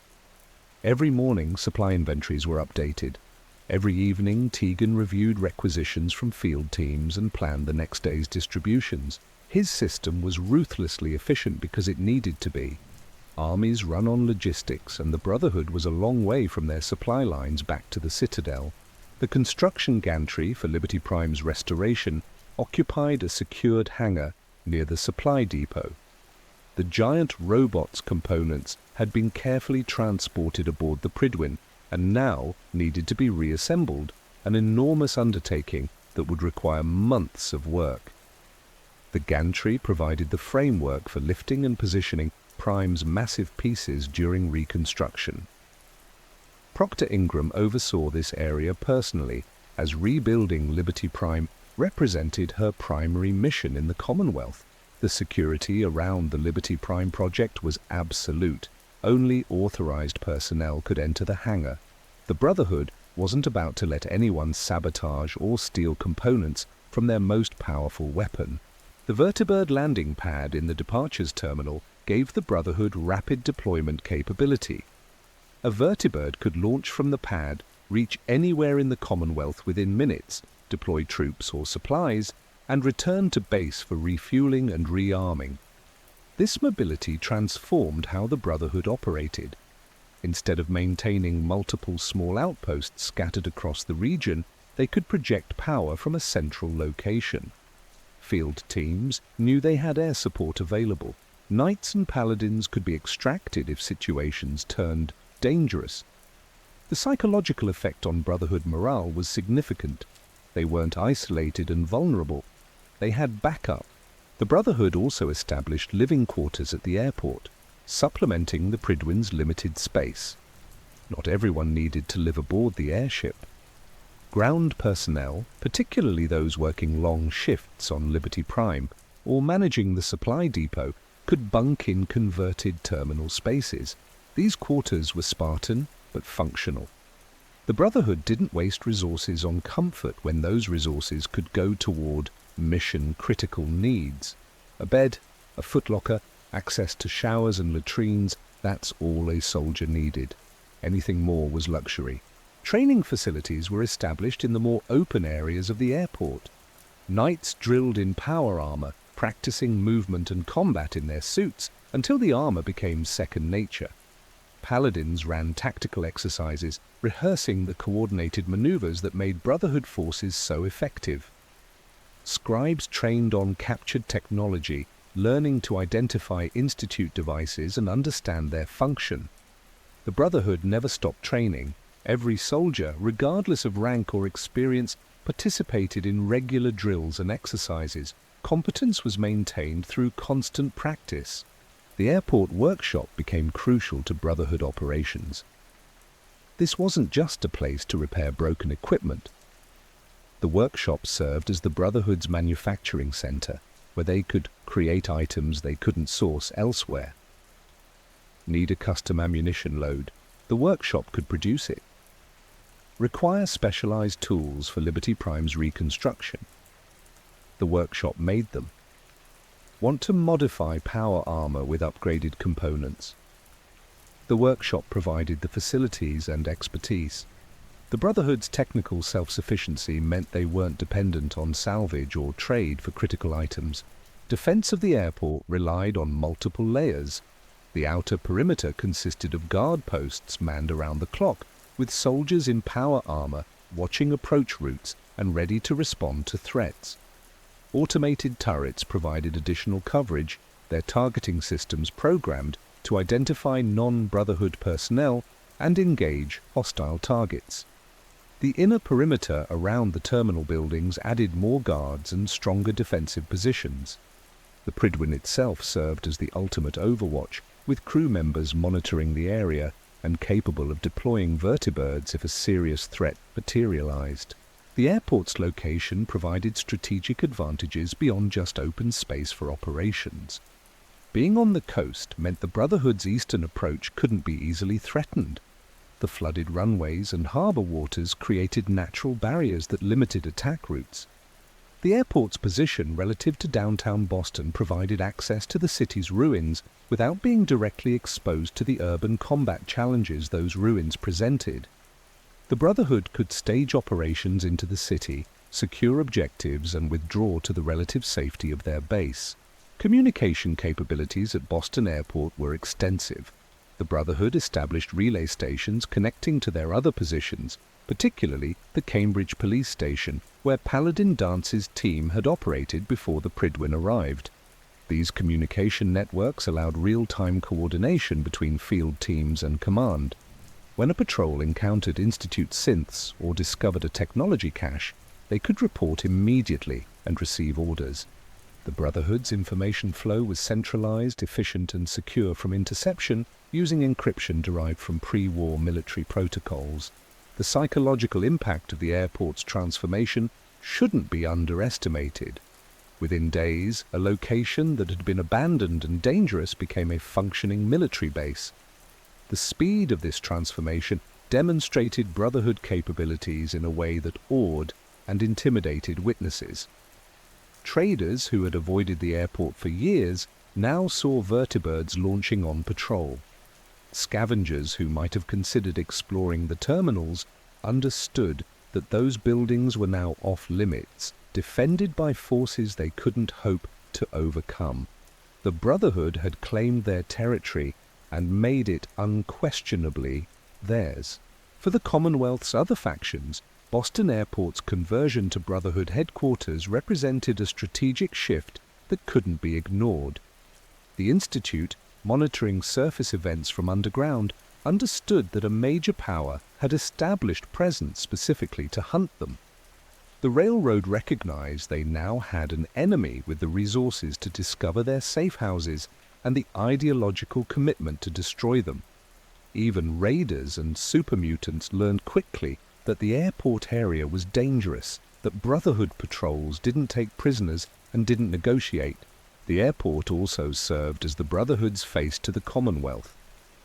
Settlements that wanted Brotherhood protection or needed to negotiate with them traveled to Boston Airport.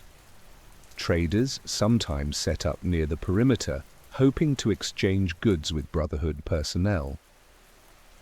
The Brotherhood allowed some trade, but controlled access carefully. You couldn't just walk into Brotherhood territory. There were checkpoints, verification of identity, and ever-present scrutiny from soldiers in power armor. Elder Maxson made the airport his primary workplace, spending most of his time coordinating operations from the Prydwen, but regularly descending to the surface to inspect facilities, speak with troops, and demonstrate his leadership wasn't distant or abstract. He understood symbolism's importance.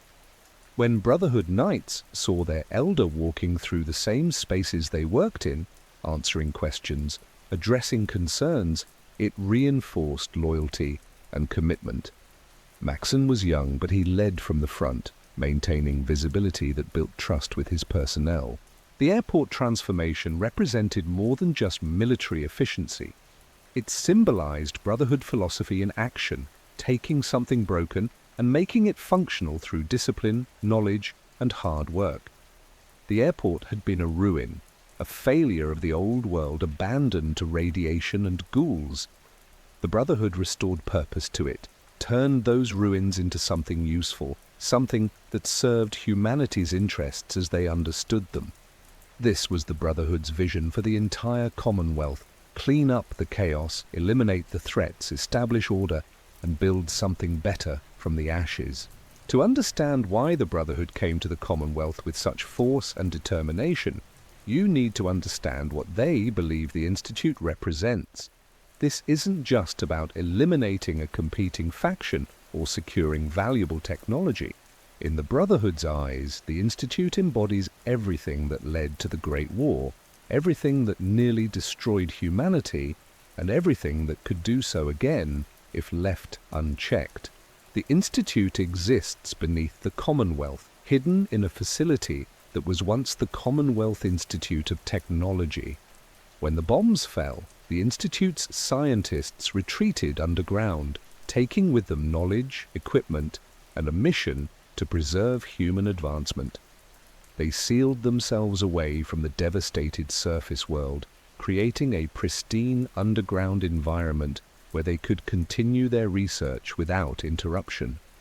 For over 2 centuries, they've pursued technological advancement with single-minded focus, developing capabilities that make them the most technologically sophisticated organization in the known post-war world. But the Institute's capabilities terrify anyone who understands what they've achieved.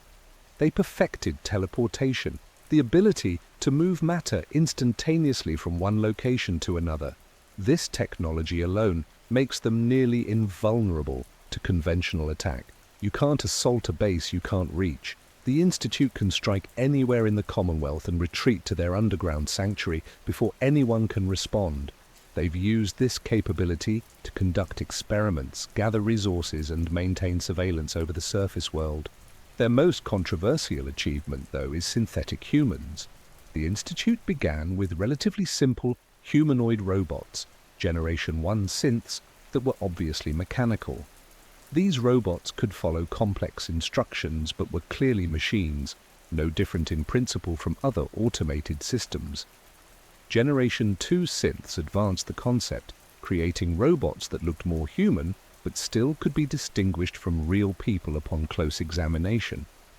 But Generation 3 synths crossed a line that the Brotherhood believes should never have been approached.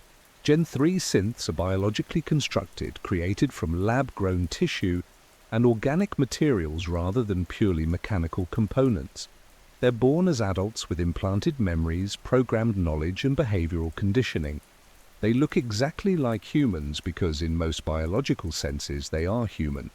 They eat, sleep, bleed, age and die like humans.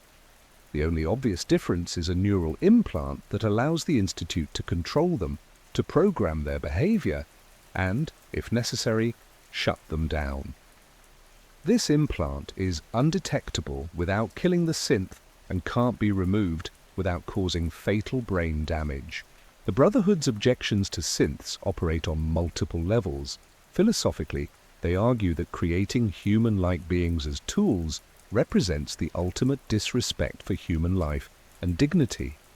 The Institute treats synths as property, as machines to be programmed and controlled, despite clear evidence that Gen 3 synths possess consciousness, emotion, and self-awareness.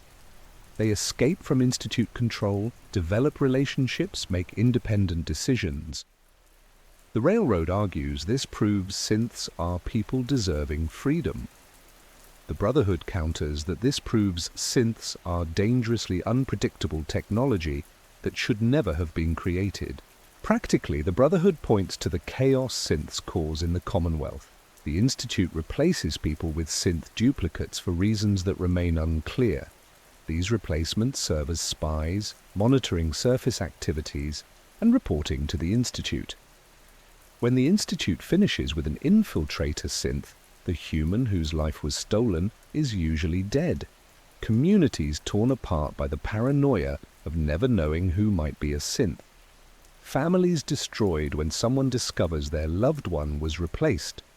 The Institute claims their experiments serve the greater good, advancing knowledge that will someday benefit all humanity. The Brotherhood sees only suffering inflicted for scientific curiosity. Elder Maxson articulates the Brotherhood's position clearly in his speeches to Brotherhood troops. Science outpaced restraint before the Great War, he argues. Scientists developed atomic weapons before understanding the implications of their use. They created biological weapons, forced evolutionary virus, and countless other horrors because they could, not because they should. The Institute represents that same dangerous pattern. Brilliant people pursuing knowledge without considering consequences, creating things because the technical challenge is interesting without asking if those things should exist. Synths specifically trouble Maxson because they blur the line between human and machine. If a synth looks human, acts human, thinks and feels like a human, where is the distinction? And if that distinction disappears, what does it mean for humanity itself? The Brotherhood fought supermutants, creatures created by forced evolutionary virus that transformed humans into something else. At least supermutants were obviously different. You couldn't mistake a 10-foot-tall green monster for a human. But a Gen 3 synth? It could be anyone. Your neighbor, your friend, your spouse. The paranoia this creates destabilizes communities and destroys trust. The Institute's defenders might argue they're trying to help the Commonwealth, that their research aims to solve problems like radiation, food production, and disease. And there's evidence for this defense. The Institute possesses technology that could dramatically improve life on the surface. Their agricultural projects produce high-yield crops that could feed thousands. Their medical knowledge far exceeds anything available in the wasteland. Their power generation systems could bring electricity to settlements that have lived without it for centuries. But the Brotherhood points out that the Institute hoards this technology. They don't share their agricultural advances with struggling settlements. They don't offer medical treatment to wastelanders dying from radiation sickness.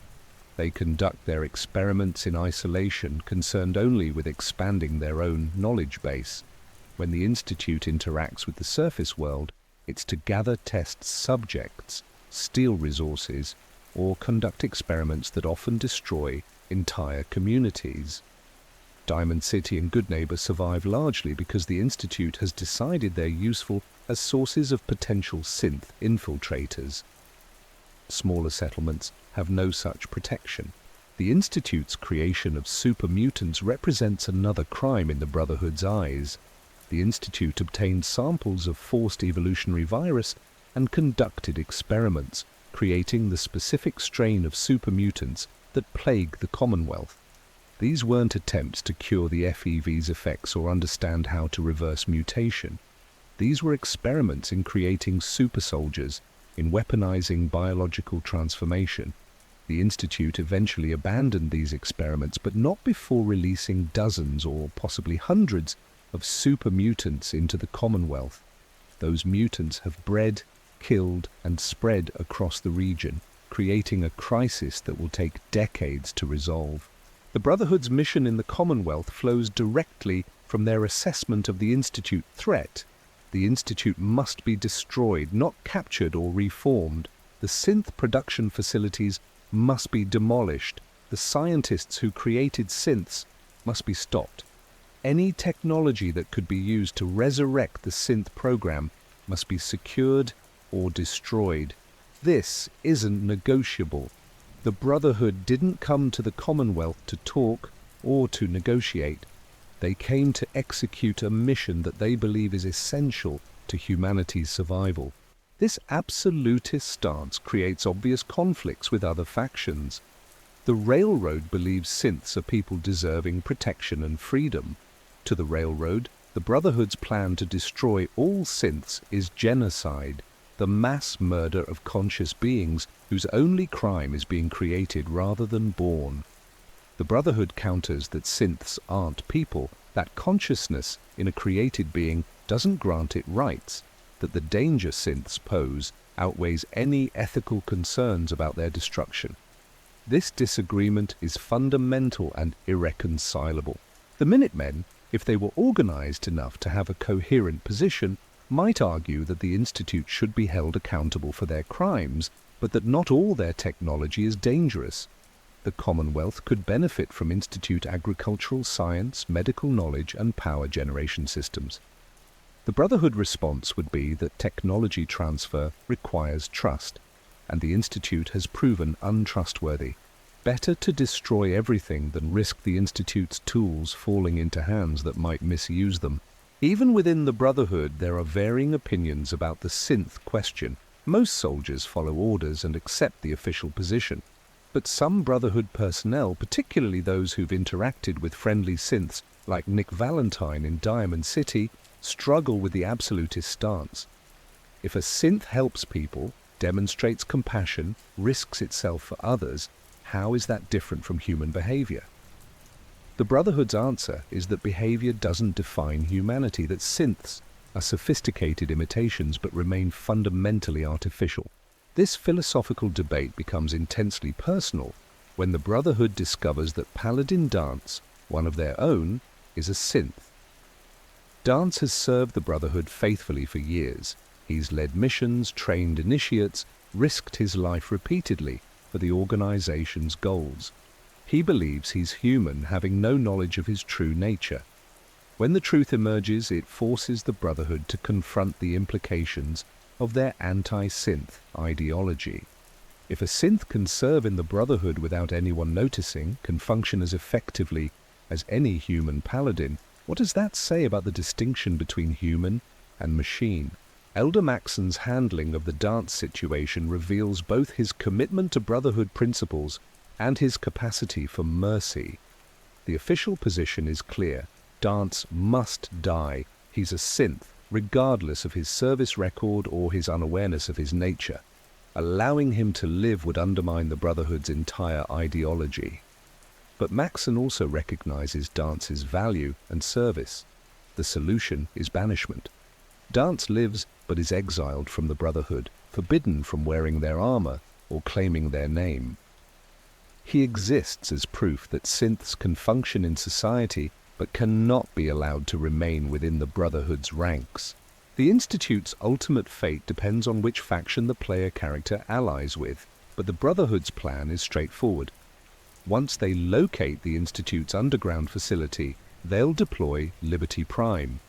The giant robot will assault the Institute's defenses, allowing Brotherhood forces to breach their perimeter.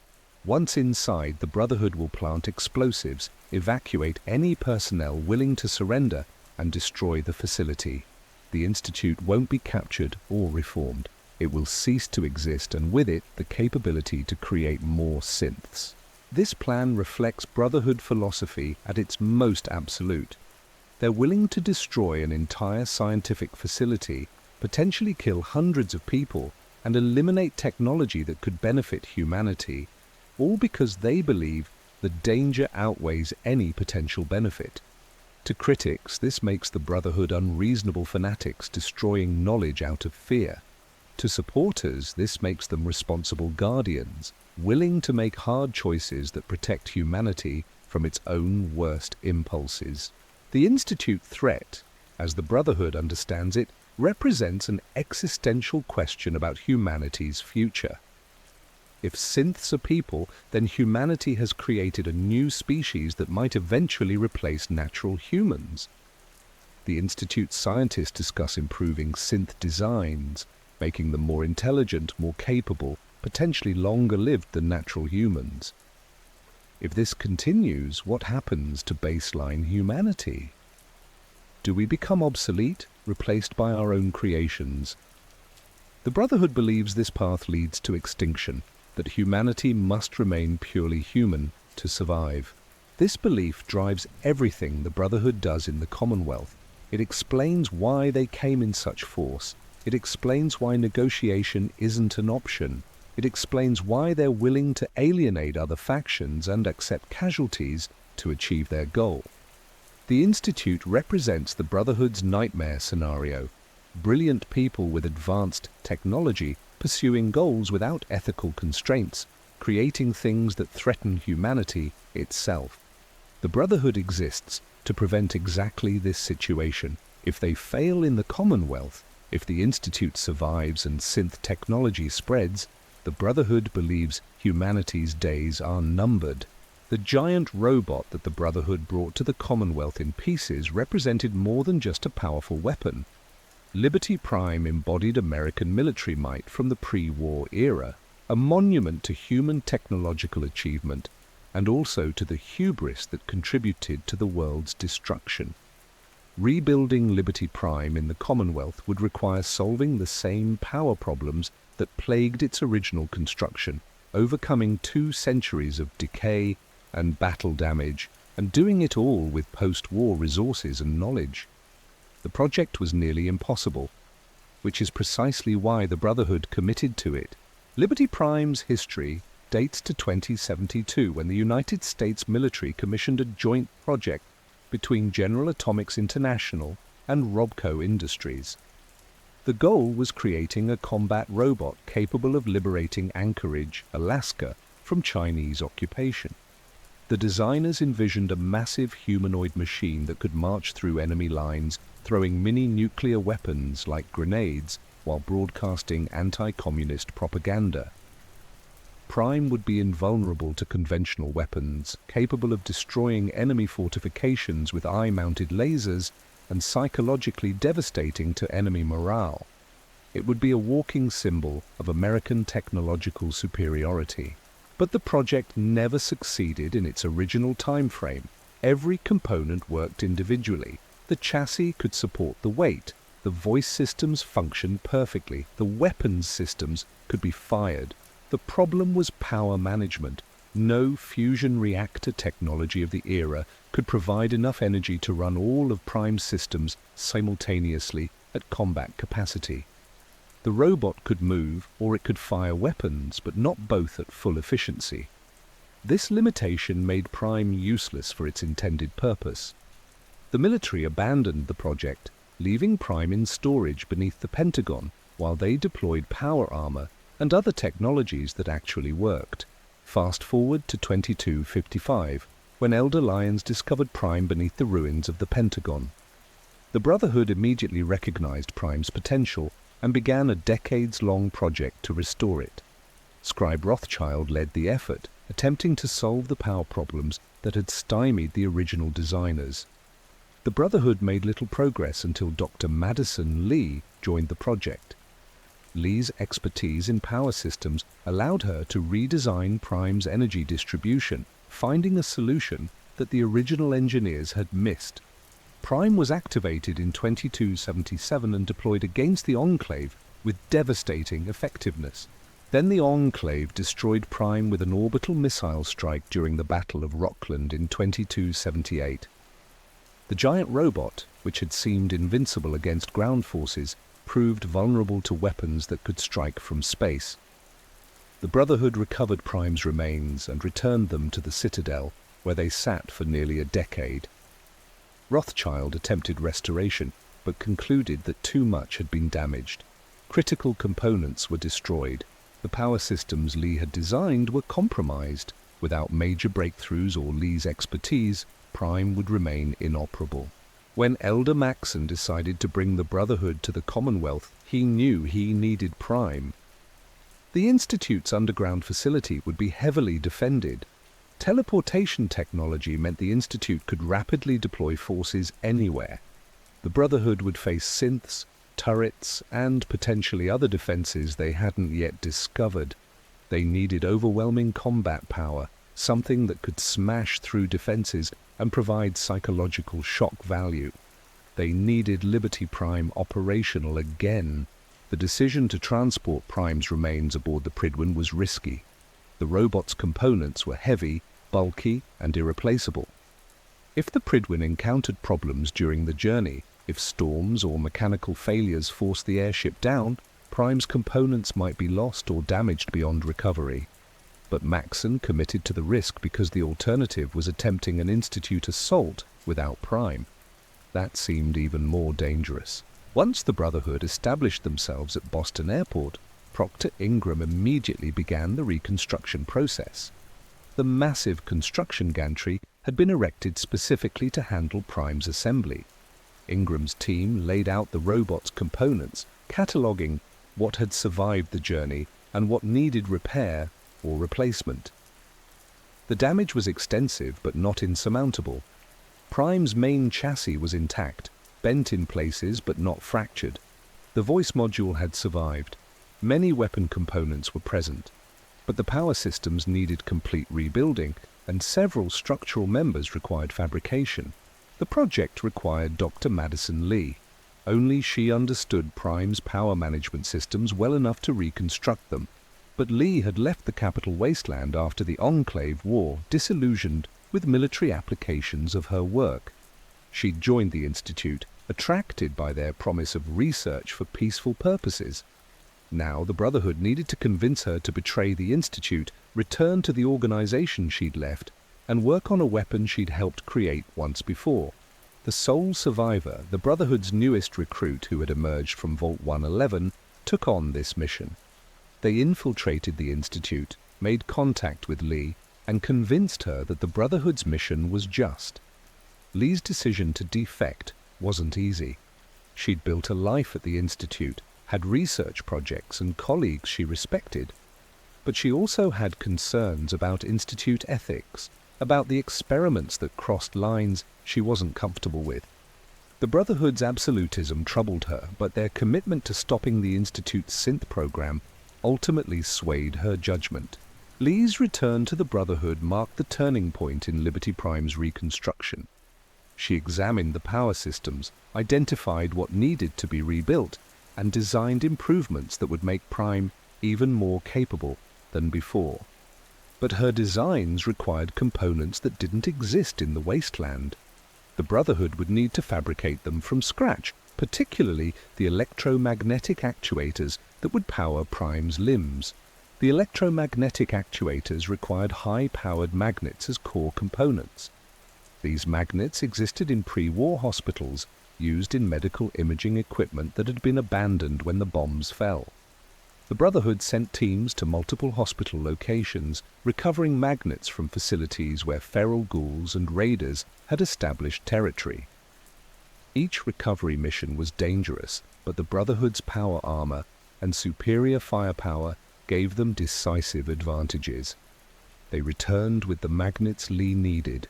The sole survivor used Boston Airport's workshop facilities to construct the actuators according to Lee's specifications. The workshop had been set up specifically to support Liberty Prime's reconstruction, with tools and equipment carefully selected for their usefulness in the project. Each actuator was hand-assembled, tested, and installed on Prime's limbs. The work was meticulous and time-consuming. A single faulty actuator could cause catastrophic failure when Prime attempted movement. There was no room for error. But actuators alone wouldn't be enough. Liberty Prime's weapon systems required ammunition, specifically Mark 28 nuclear bombs. These pre-war weapons were stored in secure military facilities, locations that had survived the Great War intact because their designers had built them to withstand nuclear attack. The Brotherhood identified one such facility in the glowing sea, the irradiated wasteland that occupied the Commonwealth's southwestern region, where the main nuclear impact had occurred. The Sentinel site mission required hazardous environment equipment. The glowing sea's radiation would kill anyone not protected by power armor or specialized suits. The Brotherhood established a forward position at the glowing sea's edge, then sent the sole survivor into the contaminated zone to locate the weapons cache. The facility was defended by automated systems and occupied by members of the Church of Atom, religious zealots who worshipped radiation. Negotiation or combat led to accessing the facility's storage, where Mark 28 bombs sat in their secure containers, preserved for over 2 centuries. With the actuators installed, power systems rebuilt, and weapons loaded, Liberty Prime was nearly complete. The final step was activation. Proctor Ingram had overseen every aspect of the reconstruction, double-checking her team's work and personally handling the most critical assemblies. Now she needed to know if all their efforts had succeeded. Elder Maxson authorized the sole survivor to activate Prime, a symbolic gesture that recognized their contributions to the project. The activation sequence was carefully scripted. Liberty Prime's systems would boot in stages, allowing Ingram to monitor each component and shut down if problems arose. The robot's consciousness, its artificial intelligence, needed to reinitialize. Voice systems would activate, motor functions would engage, weapons would come online. If everything worked perfectly, Liberty Prime would stand, move, and be ready for combat. If anything failed, 2 months of work would be wasted, and the Brotherhood's assault timeline would be delayed indefinitely. The sole survivor pressed the activation button. Liberty Prime's internal systems began their startup sequence. It's activated across the robot's frame. The voice module engaged, speaking for the first time since Prime's destruction years earlier. Democracy is non-negotiable. Prime's head turned, optical sensors coming online and tracking movement. Hydraulics engaged with sounds that echoed across Boston Airport. Slowly, carefully, Liberty Prime stood to its full height. The moment was electric. Brotherhood personnel watching the activation erupted in cheers. Decades of work by multiple teams across multiple chapters had finally succeeded. Liberty Prime was operational again. The robot took experimental steps, testing its balance and motor control. It rotated its torso, checking range of motion. The eye-mounted lasers powered up, their hum audible even from a distance. Prime's AI assessed its situation, confirmed it was under Brotherhood command, and declared itself ready for duty. Liberty Prime's capabilities were staggering. The robot stood 40 feet tall, towered over even super-mutant behemoths, and weighed enough that its footsteps shook the ground. Its eye-mounted lasers could cut through Brotherhood power armor like paper, and the Institute's defenses would offer no more resistance. Prime could throw Mark 28 nuclear bombs with casual ease, treating weapons that would vaporize city blocks as simple grenades. No conventional force in the Commonwealth could stop it. Even the Institute would struggle to defend against something so powerful. But Prime's real value was psychological.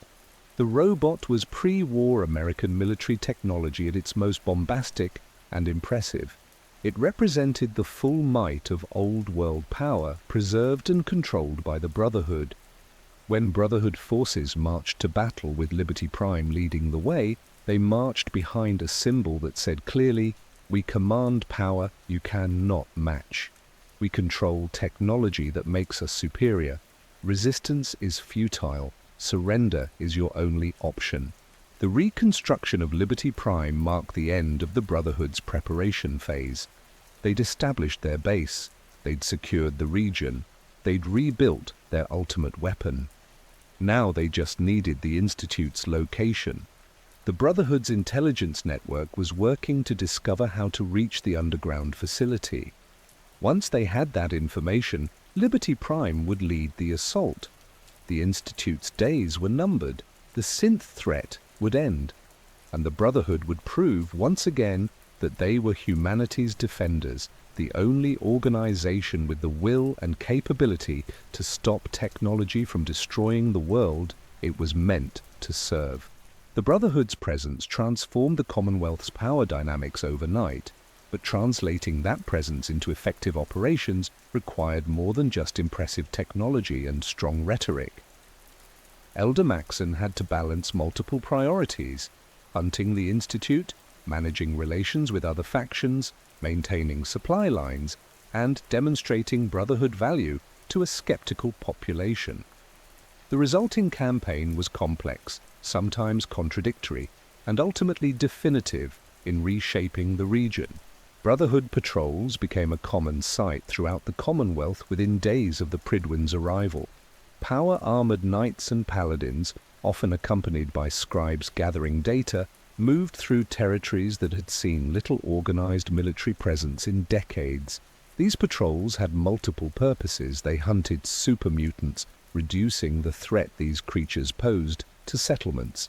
They engaged raiders, disrupting criminal networks that preyed on traders and small communities. And they searched for Institute activity, investigating any reports of synth sightings or suspicious disappearances. The effectiveness of these patrols was undeniable. Brotherhood forces, equipped with energy weapons and protected by power armor, overwhelmed most opposition easily. Super mutants that could terrorize settlements found themselves outgunned and outmatched. Raiders who had operated with impunity suddenly faced an enemy that couldn't be intimidated or bribed. The Brotherhood's military superiority wasn't subtle, it was overwhelming and intentionally so.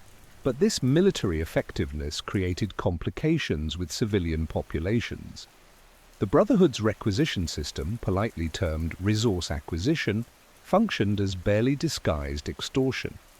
Brotherhood soldiers would arrive at settlements and request supplies, food, materials, anything the settlement had that the Brotherhood needed. The requests were phrased politely but backed by implicit threat. What happened to settlements that refused Brotherhood requisitions? No one wanted to find out. Most settlements complied, reasoning that giving up some supplies was better than facing Brotherhood displeasure. Proctor Tegan managed these requisitions with bureaucratic efficiency that made the system feel official rather than predatory. He maintained careful records of what was taken from which settlements, theoretically, to ensure even distribution of burden. In practice, this meant that settlements couldn't refuse by claiming they'd already contributed. Tegan knew exactly what everyone had provided and what they could still afford to give. His system was fair in its own way, distributing the burden across multiple communities rather than bleeding any single settlement dry. But fair or not, it was still coercion. Some settlements appreciated Brotherhood presence despite the requisitions. The protection Brotherhood patrols provided had real value. Super mutant attacks decreased, raider harassment stopped, trade routes became safer. For settlements that had lived with constant threat, the Brotherhood's heavy-handed protection was better than no protection at all. These communities developed working relationships with Brotherhood personnel, trading information about threats in exchange for prioritized patrol routes. Other settlements resented the Brotherhood deeply. They saw armored soldiers taking their hard-earned supplies while offering nothing but vague promises of protection. The Brotherhood didn't help plant crops or repair buildings. They didn't share their technology or train settlement defenders. They took what they wanted and moved on, leaving communities slightly poorer and no more secure than before. This resentment created underground resistance, people who would never openly oppose the Brotherhood, but who quietly hoped someone else would defeat them. The Brotherhood's relationship with Diamond City was particularly complex. The city represented the Commonwealth's most successful pre-war structure preservation and largest organized settlement. Mayor McDonough maintained careful diplomatic relations with the Brotherhood, providing limited cooperation while protecting Diamond City's autonomy. The Brotherhood established a liaison office in the city, allowing Brotherhood personnel to gather intelligence and recruit potential initiates. But Brotherhood forces didn't patrol Diamond City's streets or requisition from its merchants. The city had enough organized power to resist casual Brotherhood pressure, and Maxson calculated that alienating Diamond City would cause more problems than it solved. Goodneighbor presented a different challenge. The settlement of ghouls and misfits existed outside conventional law, and its mayor Hancock made clear that Brotherhood forces weren't welcome. The Brotherhood could have taken Goodneighbor by force, but doing so would have required significant resources and created enemies the Brotherhood didn't need. Maxson opted for strategic patience. Goodneighbor wasn't helping the Institute. They weren't harboring dangerous technology. They were just trying to survive. The Brotherhood monitored the settlement but didn't intervene, demonstrating pragmatism that surprised observers expecting pure ideological rigidity. The Brotherhood's hunt for the Institute proved frustrating.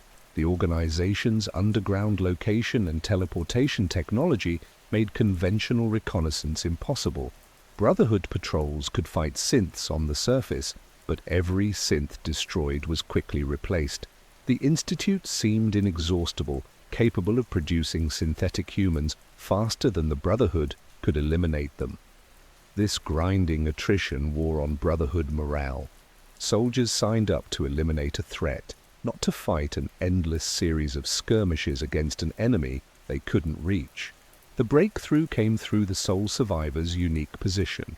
As the parent of the Institute's leader, they had access that no Brotherhood operative could replicate.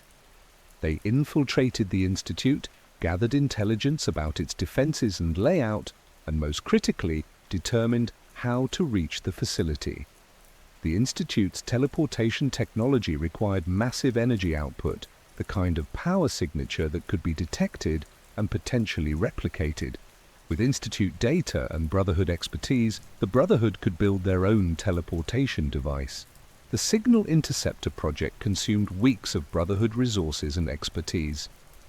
Built at Boston Airport under Proctor Ingram's direction, the device would allow the Brotherhood to teleport a strike team directly into the Institute. This was unprecedented technology, adapting and reverse engineering Institute systems using only partial data and pre-war scientific principles. The Brotherhood scribes worked around the clock, solving problem after problem, until finally the Signal Interceptor powered up successfully. But before the Brotherhood could assault the Institute, they faced an internal crisis that tested their ideology against their loyalty. Paladin Dance, respected warrior and Brotherhood veteran, was revealed to be a synth. The discovery came through Institute records accessed during reconnaissance. Dance himself had no knowledge of his true nature, believing himself to be human, having memories of a life before the Brotherhood that seemed completely real. But Institute records were clear. Dance was a Generation 3 synth, likely an escaped prototype that had lived freely for years without anyone, including himself, knowing the truth. Brotherhood doctrine was absolute. Synths weren't people and must be destroyed. Dance's service, his bravery, his loyalty, none of it mattered if he wasn't human. Elder Maxson ordered Dance to report to a remote location for termination. The order was legal according to Brotherhood law, consistent with stated policy, and technically the only choice available. But it was also a potential breaking point for Brotherhood morale. Dance had friends, soldiers he'd fought alongside, initiates he'd trained. Executing him would send a message about Brotherhood values that not everyone would accept. The sole survivor intervened, tracking Dance to his hideout and confronting the situation directly. They could execute Dance, following orders and eliminating the synth. Or they could appeal to Maxson for mercy, arguing that Dance's service and unawareness of his nature warranted exception. The choice revealed much about both the Brotherhood's flexibility and its fundamental rigidity. Maxson ultimately agreed to spare Dance's life, but banished him from the Brotherhood. Dance would live, but could never claim Brotherhood affiliation again. This compromise satisfied neither absolute anti-synth ideology nor those who believed synths deserving of full rights, but it prevented open rebellion within Brotherhood ranks. The Dance situation highlighted tensions within Brotherhood philosophy. If a synth could serve effectively for years without detection, what did that say about the claimed differences between human and machine? If consciousness, loyalty, and sacrifice weren't sufficient to grant personhood, what was? The Brotherhood's official answer remained unchanged. Dance was an exception proving the rule, a dangerous anomaly that demonstrated why synths needed to be eliminated. But individual Brotherhood members struggled with the implications, and the episode created doubt that no amount of official rhetoric could completely erase. Fort Strong became another major Brotherhood operation in the Commonwealth. The pre-war military facility held a massive stockpile of mini-nukes, exactly the kind of dangerous technology the Brotherhood existed to secure. But the fort was occupied by super-mutants, including the particularly powerful strain that seemed to lead other mutants. Clearing Fort Strong required coordinated assault by multiple Brotherhood teams, supported by vertibird air cover. The battle was intense, with super-mutants defending their territory with characteristic brutality. Brotherhood forces prevailed through superior coordination and firepower, securing the mini-nukes and establishing Fort Strong as a forward operating base on Boston's eastern edge. The mass fusion building presented a critical decision point. The facility contained a beryllium agitator, a component necessary for both Brotherhood and Institute plans. Whoever secured the agitator first would gain significant advantage. The Brotherhood planned an assault using vertibirds to insert forces at the building's top, fighting their way down to the agitator's location. But the Institute monitored mass fusion as well, and both factions moved simultaneously. The resulting confrontation marked the point of no return. The Brotherhood and Institute were now openly at war, no longer engaging in preliminary skirmishes, but committing to direct conflict. Brotherhood operations intensified following mass fusion, patrols increased, vertibird sorties became more frequent and more aggressive. The Brotherhood began systematic elimination of any suspected Institute assets on the surface. Checkpoints were established on major roads. Settlement sweeps searched for synth infiltrators. The Commonwealth experienced militarization on a scale it hadn't seen since the pre-war era, with Brotherhood forces exercising authority that made them effectively the region's occupying power. The railroad became a Brotherhood target during this period. The railroad's efforts to free synths directly contradicted Brotherhood objectives. The Brotherhood couldn't allow an organization to actively work against their mission. Using intelligence gathered from various sources, the Brotherhood identified railroad safe houses and launched raids. Some railroad agents escaped, others died defending their positions. The railroad's network, built over decades of careful work, collapsed under Brotherhood pressure. The organization didn't cease to exist, but its effectiveness was destroyed, its ability to operate reduced to isolated cells with no coordination. This action against the railroad troubled some Brotherhood members. Unlike the Institute, the railroad wasn't conducting dangerous experiments or creating new synths. They were helping existing synths escape servitude and build new lives. Their goals were humanitarian in nature, even if misguided from the Brotherhood perspective. But Maxson maintained that the railroad's existence encouraged synths to believe they deserved freedom. which ultimately served Institute interests by creating escaped synths that the Institute could hunt. The railroad had to be eliminated not because they were evil, but because they were obstacles to the mission.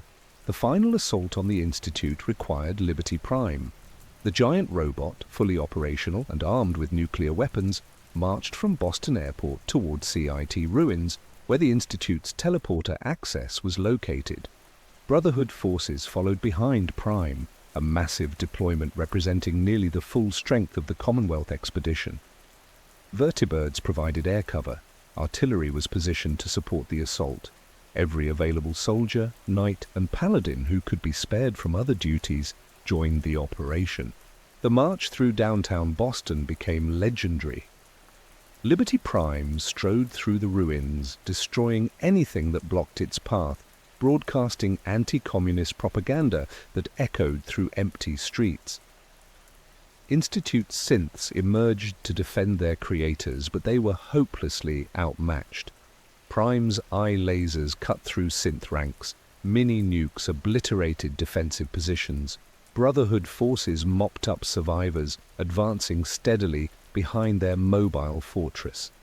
The Institute's surface defenses, formidable against conventional attack, meant nothing against Prime's overwhelming power. The real battle began when Brotherhood forces teleported into the Institute itself. The underground facility's pristine halls became war zones as Brotherhood soldiers fought Institute synths and security forces. The fighting was brutal, close-quarters combat, where power armor's advantages were partially negated by tight spaces. But Brotherhood training and determination prevailed. They fought their way to the Institute's reactor, where the sole survivor planted the fusion pulse charge that would destroy the facility. The evacuation order gave Institute personnel minutes to escape. Some scientists and non-combatants fled through the teleporter. Others chose to stay, either out of loyalty to their work or belief that the Brotherhood would never actually detonate the charge. They were wrong. The Brotherhood had come to the Commonwealth to eliminate the Institute, and they kept their word. The fusion pulse charge detonated, triggering a catastrophic reactor failure that destroyed the Institute and created a new crater where CIT ruins had stood. The explosion was visible from across the Commonwealth, a mushroom cloud rising above Boston that marked the end of an era. The Institute, which had haunted the region for decades, which had kidnapped people and replaced them with synths, which had conducted experiments without ethical constraints, was gone. The synth threat was ended. The technology that could create artificial humans was destroyed. The Brotherhood had achieved their primary objective. The aftermath of the Institute's destruction was complex. Without the Institute's synth production, existing synths became finite resources. Some continued to function normally, indistinguishable from the humans they imitated. Others suffered system failures, their programming breaking down without Institute maintenance. The Brotherhood hunted synths systematically, eliminating them wherever they were found. This campaign was controversial even among Brotherhood supporters, as it meant killing beings that appeared and behaved exactly like humans, but Maxson maintained that these were machines, dangerous technology that had to be removed. The Commonwealth under Brotherhood control looked different from what it had been before. Supermutant populations decreased dramatically under sustained Brotherhood pressure. Raider gangs were eliminated or driven into hiding. Trade routes became safer, with Brotherhood patrols maintaining security. But settlements also chafed under Brotherhood requisitions and the constant military presence. The Brotherhood had brought order, but it was the order of occupation, of superior force, maintaining control through threat rather than consent. Elder Maxson's vision for the Commonwealth's future remained ambiguous. The Brotherhood wasn't a governing organization. They didn't establish civilian administration or create civil institutions. They were a military order focused on technology control and threat elimination. Once the Institute was destroyed and the Commonwealth secured, what came next? Would the Brotherhood withdraw, leaving the region to govern itself? Would they maintain permanent presence, essentially ruling through military power. Maxson's statements suggested something in between. The Brotherhood would remain as long as threats persisted, but wouldn't involve themselves in civilian governance beyond what was necessary for security. The war in the Commonwealth demonstrated both Brotherhood strengths and limitations. Their military superiority was absolute. No wasteland faction could match their technology, training, or organization. They could achieve any objective that military force could accomplish, but they struggled with softer power, with winning hearts rather than just territory, with building institutions rather than just defeating enemies. The Brotherhood excelled at being soldiers. They were less effective at being governors, diplomats, or community builders. The war's human cost was significant but not catastrophic. The Brotherhood suffered casualties during the Institute assault and various operations, but their superior equipment limited losses. The Institute's destruction killed everyone who remained inside when the reactor detonated, potentially hundreds of people. The railroad's dismantling resulted in deaths among agents who chose to fight rather than flee. Synths hunting claimed an unknown number of victims, synthetic beings who looked and acted human, but whom the Brotherhood classified as machines to be destroyed. The war in the Commonwealth ended with the Institute's destruction, but the Brotherhood's presence continued.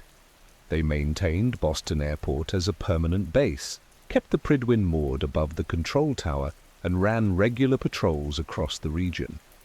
The Commonwealth had a new power structure, one dominated by steel-clad soldiers and floating airships, one enforced by energy weapons and giant robots. Whether this represented salvation or subjugation depended largely on who you asked and what they'd lost or gained from the Brotherhood's arrival. The Brotherhood of Steel's return to the East Coast aboard the Prydwen represents a pivotal moment not just for the Commonwealth, but for the entire post-apocalyptic world. What happened in those months following the airship's arrival speaks to larger questions about humanity's future, about the relationship between power and responsibility, about whether order imposed from above can ever be legitimate, and about what it means to be human in a world where that definition has become uncomfortably flexible. Elder Arthur Maxson, at 20 years old, achieved what many thought impossible. He unified a fractured chapter, commissioned an airship that represented post-war humanity's most ambitious construction project, rebuilt Liberty Prime from ruins, and eliminated a threat that had haunted the Commonwealth for generations. By any objective military measure, his campaign was a stunning success. The Institute was destroyed, synth production ended, the region was secured. These were the goals, and they were accomplished with efficiency that demonstrated Brotherhood capability at its peak. But success in military objectives doesn't necessarily translate to success in broader terms. The Commonwealth after the Brotherhood's victory was safer from super mutants and raiders, but it was also subject to an occupying force that extracted resources and enforced obedience through implied threat. The people were more secure but less free. The region had order, but not self-determination. Whether this trade was worth making depends entirely on perspective, and the Commonwealth's residents held varying opinions. The technology question that drove Brotherhood involvement remains fundamentally unresolved. The Institute's destruction eliminated one organization's ability to create synths, but it didn't eliminate the knowledge that such creation was possible. The scientists who escaped the Institute's destruction carried that knowledge with them. The records, data, and theoretical frameworks exist somewhere, preserved in computers or minds, or hastily grabbed files during the evacuation. Could synths be created again? Certainly, if someone with sufficient resources and expertise decided to attempt it. The Brotherhood secured dangerous technology by destroying its physical manifestation, but ideas are harder to kill than facilities. The synth question itself remains philosophically troubling. The Brotherhood's position that synths aren't people, that consciousness in a created being doesn't grant it personhood, is consistent with their ideology, but difficult to defend when confronting actual synths who demonstrate every quality we associate with humanity. They think, feel, form relationships, make sacrifices, and fear death. If something looks like a person, acts like a person, and believes itself to be a person, what justification exists for declaring it otherwise? The Brotherhood answers by pointing to the danger, to the impossibility of trust when anyone might be a replacement, to the slippery slope of accepting artificial beings as equivalent to natural humans. But this answer satisfies the head more than the heart. The dance situation crystallized this dilemma perfectly. Here was a synth who'd served the Brotherhood faithfully, who'd risked his life for their cause, who believed himself human and was devastated to learn otherwise. The Brotherhood's response, banishment rather than execution, demonstrated a capacity for mercy that pure ideology wouldn't permit. Maxson bent rules he claimed were absolute, suggesting that even the Brotherhood's leadership recognized the complexity of questions they claimed to have settled. This flexibility might be seen as wisdom or as hypocrisy, depending on whether you value consistency or compassion more highly. The Prydwen itself stands as the Brotherhood's most visible legacy.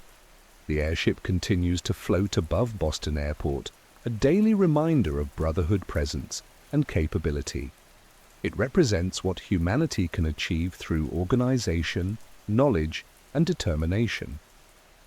Pre-war, America built airships through industrial capacity that no longer exists. The Brotherhood built one using salvage, ingenuity, and post-war manufacturing techniques.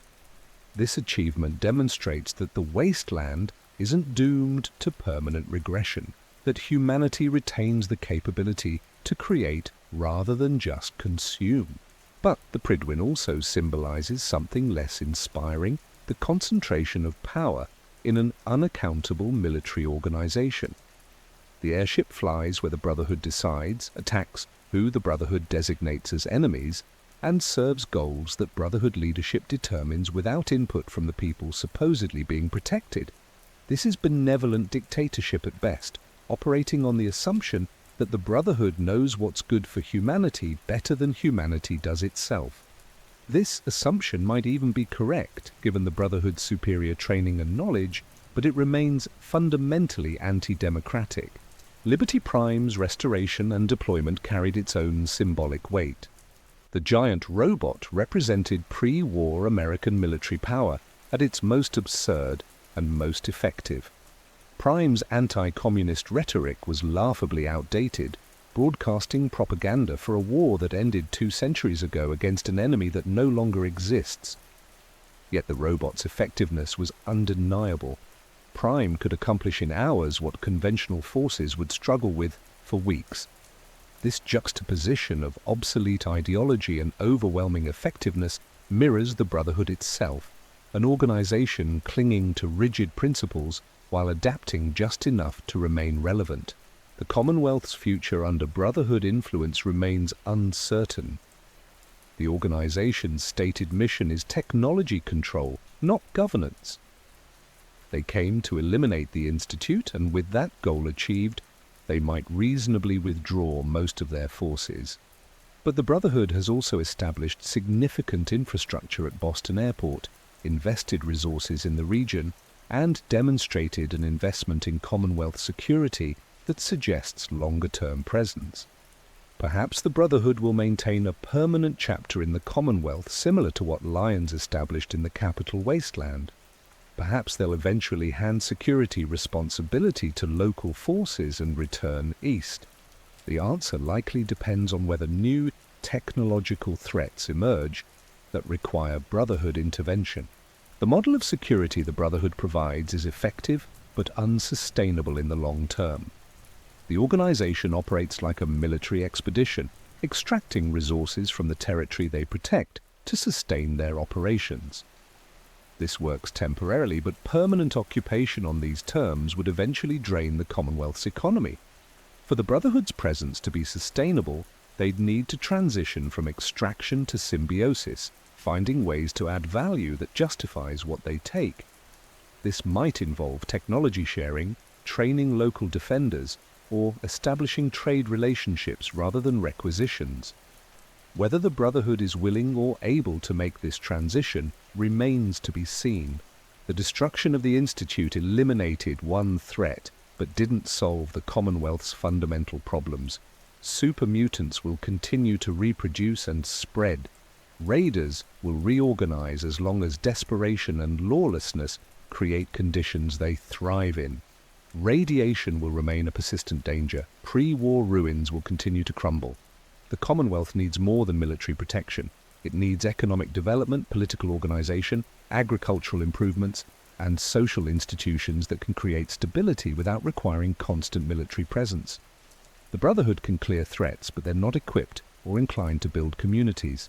This limitation points to a larger truth about the Brotherhood's role in the post-apocalyptic world. They're exceptionally good at being soldiers, at identifying threats and eliminating them. They're much less effective at the slower, more complex work of building civilization. The Brotherhood preserves technology and military knowledge, but they don't preserve or promote the social and political technologies that make communities function. They can create order through force, but they can't create the institutions that maintain order through consent and shared interest.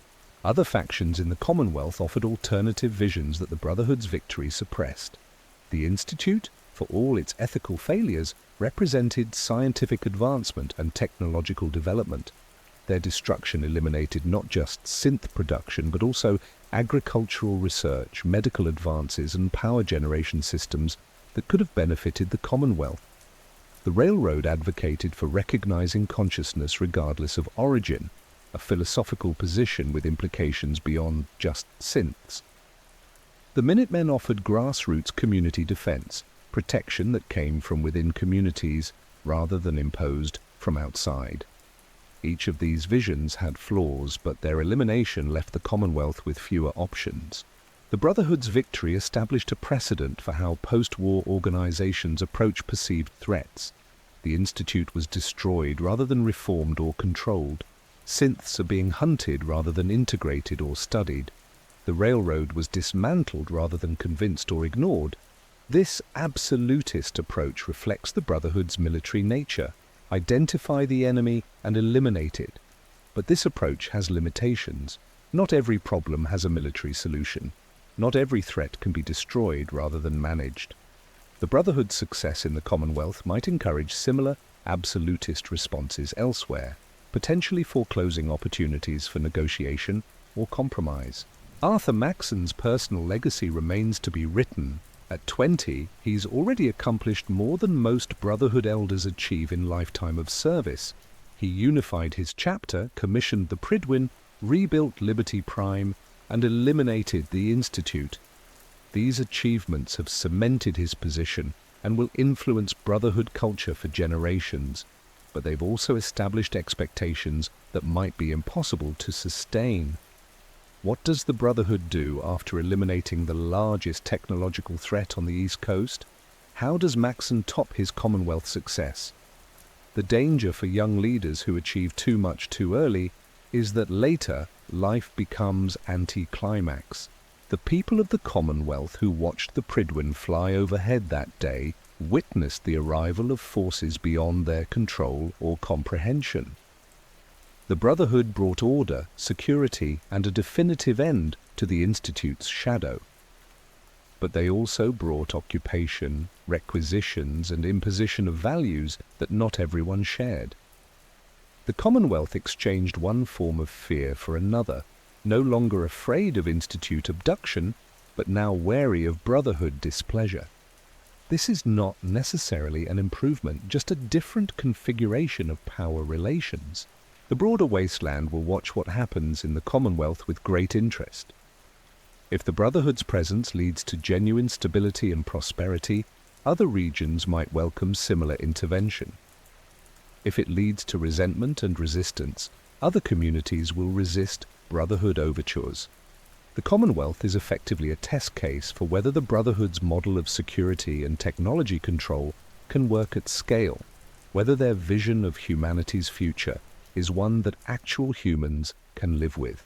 The Prydwen floating above the Commonwealth, Liberty Prime standing ready at Boston Airport, Brotherhood patrols marching through streets that used to know only fear and chaos. All of this represents a moment of transition. The old world is gone beyond recovery. The new world isn't yet built. The Brotherhood offers one vision of what that new world might look like. Ordered, secure, technologically controlled, militarily dominated, humanity protected from its own worst impulses by an organization that knows better. Whether this vision is salvation or prison depends largely on whether you're the one wearing the power armor or the one being requisitioned from. The steel has descended from the sky. It brought order, destruction, hope, and fear in equal measure. The Commonwealth will never be the same. The Institute is destroyed, its scientists dead or scattered, its technology lost or secured. The synth question isn't answered but has been forcibly removed from immediate concern. The Brotherhood has proven their capability and established their dominance. What they do with that dominance, whether they can transition from conquerors to guardians, whether their presence helps or hinders the Commonwealth's recovery, these questions remain open. The steel in the sky watches over the Commonwealth, a promise or a threat, depending on who's looking up, and the future remains unwritten. And so we close this chapter of the Commonwealth story, the tale of how an airship appeared on the horizon and changed everything. The Brotherhood of Steel returned in force, accomplished their mission with brutal efficiency, and established themselves as the dominant power in a region that had known only chaos. Whether this represents humanity's best hope or another form of tyranny disguised as protection is a question each person must answer for themselves. But one thing is certain. The sight of the Prydwen floating above Boston Airport, its hull reflecting the sun, its presence undeniable and overwhelming, will remain in Commonwealth memory for generations. The steel came from the sky. It brought change, swift and decisive. And the Commonwealth, for better or worse, will never go back to what it was before. Thank you for joining me on this deep exploration of the Brotherhood of Steel's return to the Commonwealth. If you enjoyed this journey through Fallout 4's lore, please consider leaving a like and subscribing to the channel. Until next time, may your wanderings through the wasteland be filled with wonder, and may you always remember the day when steel descended from the sky. Ad Victoriam.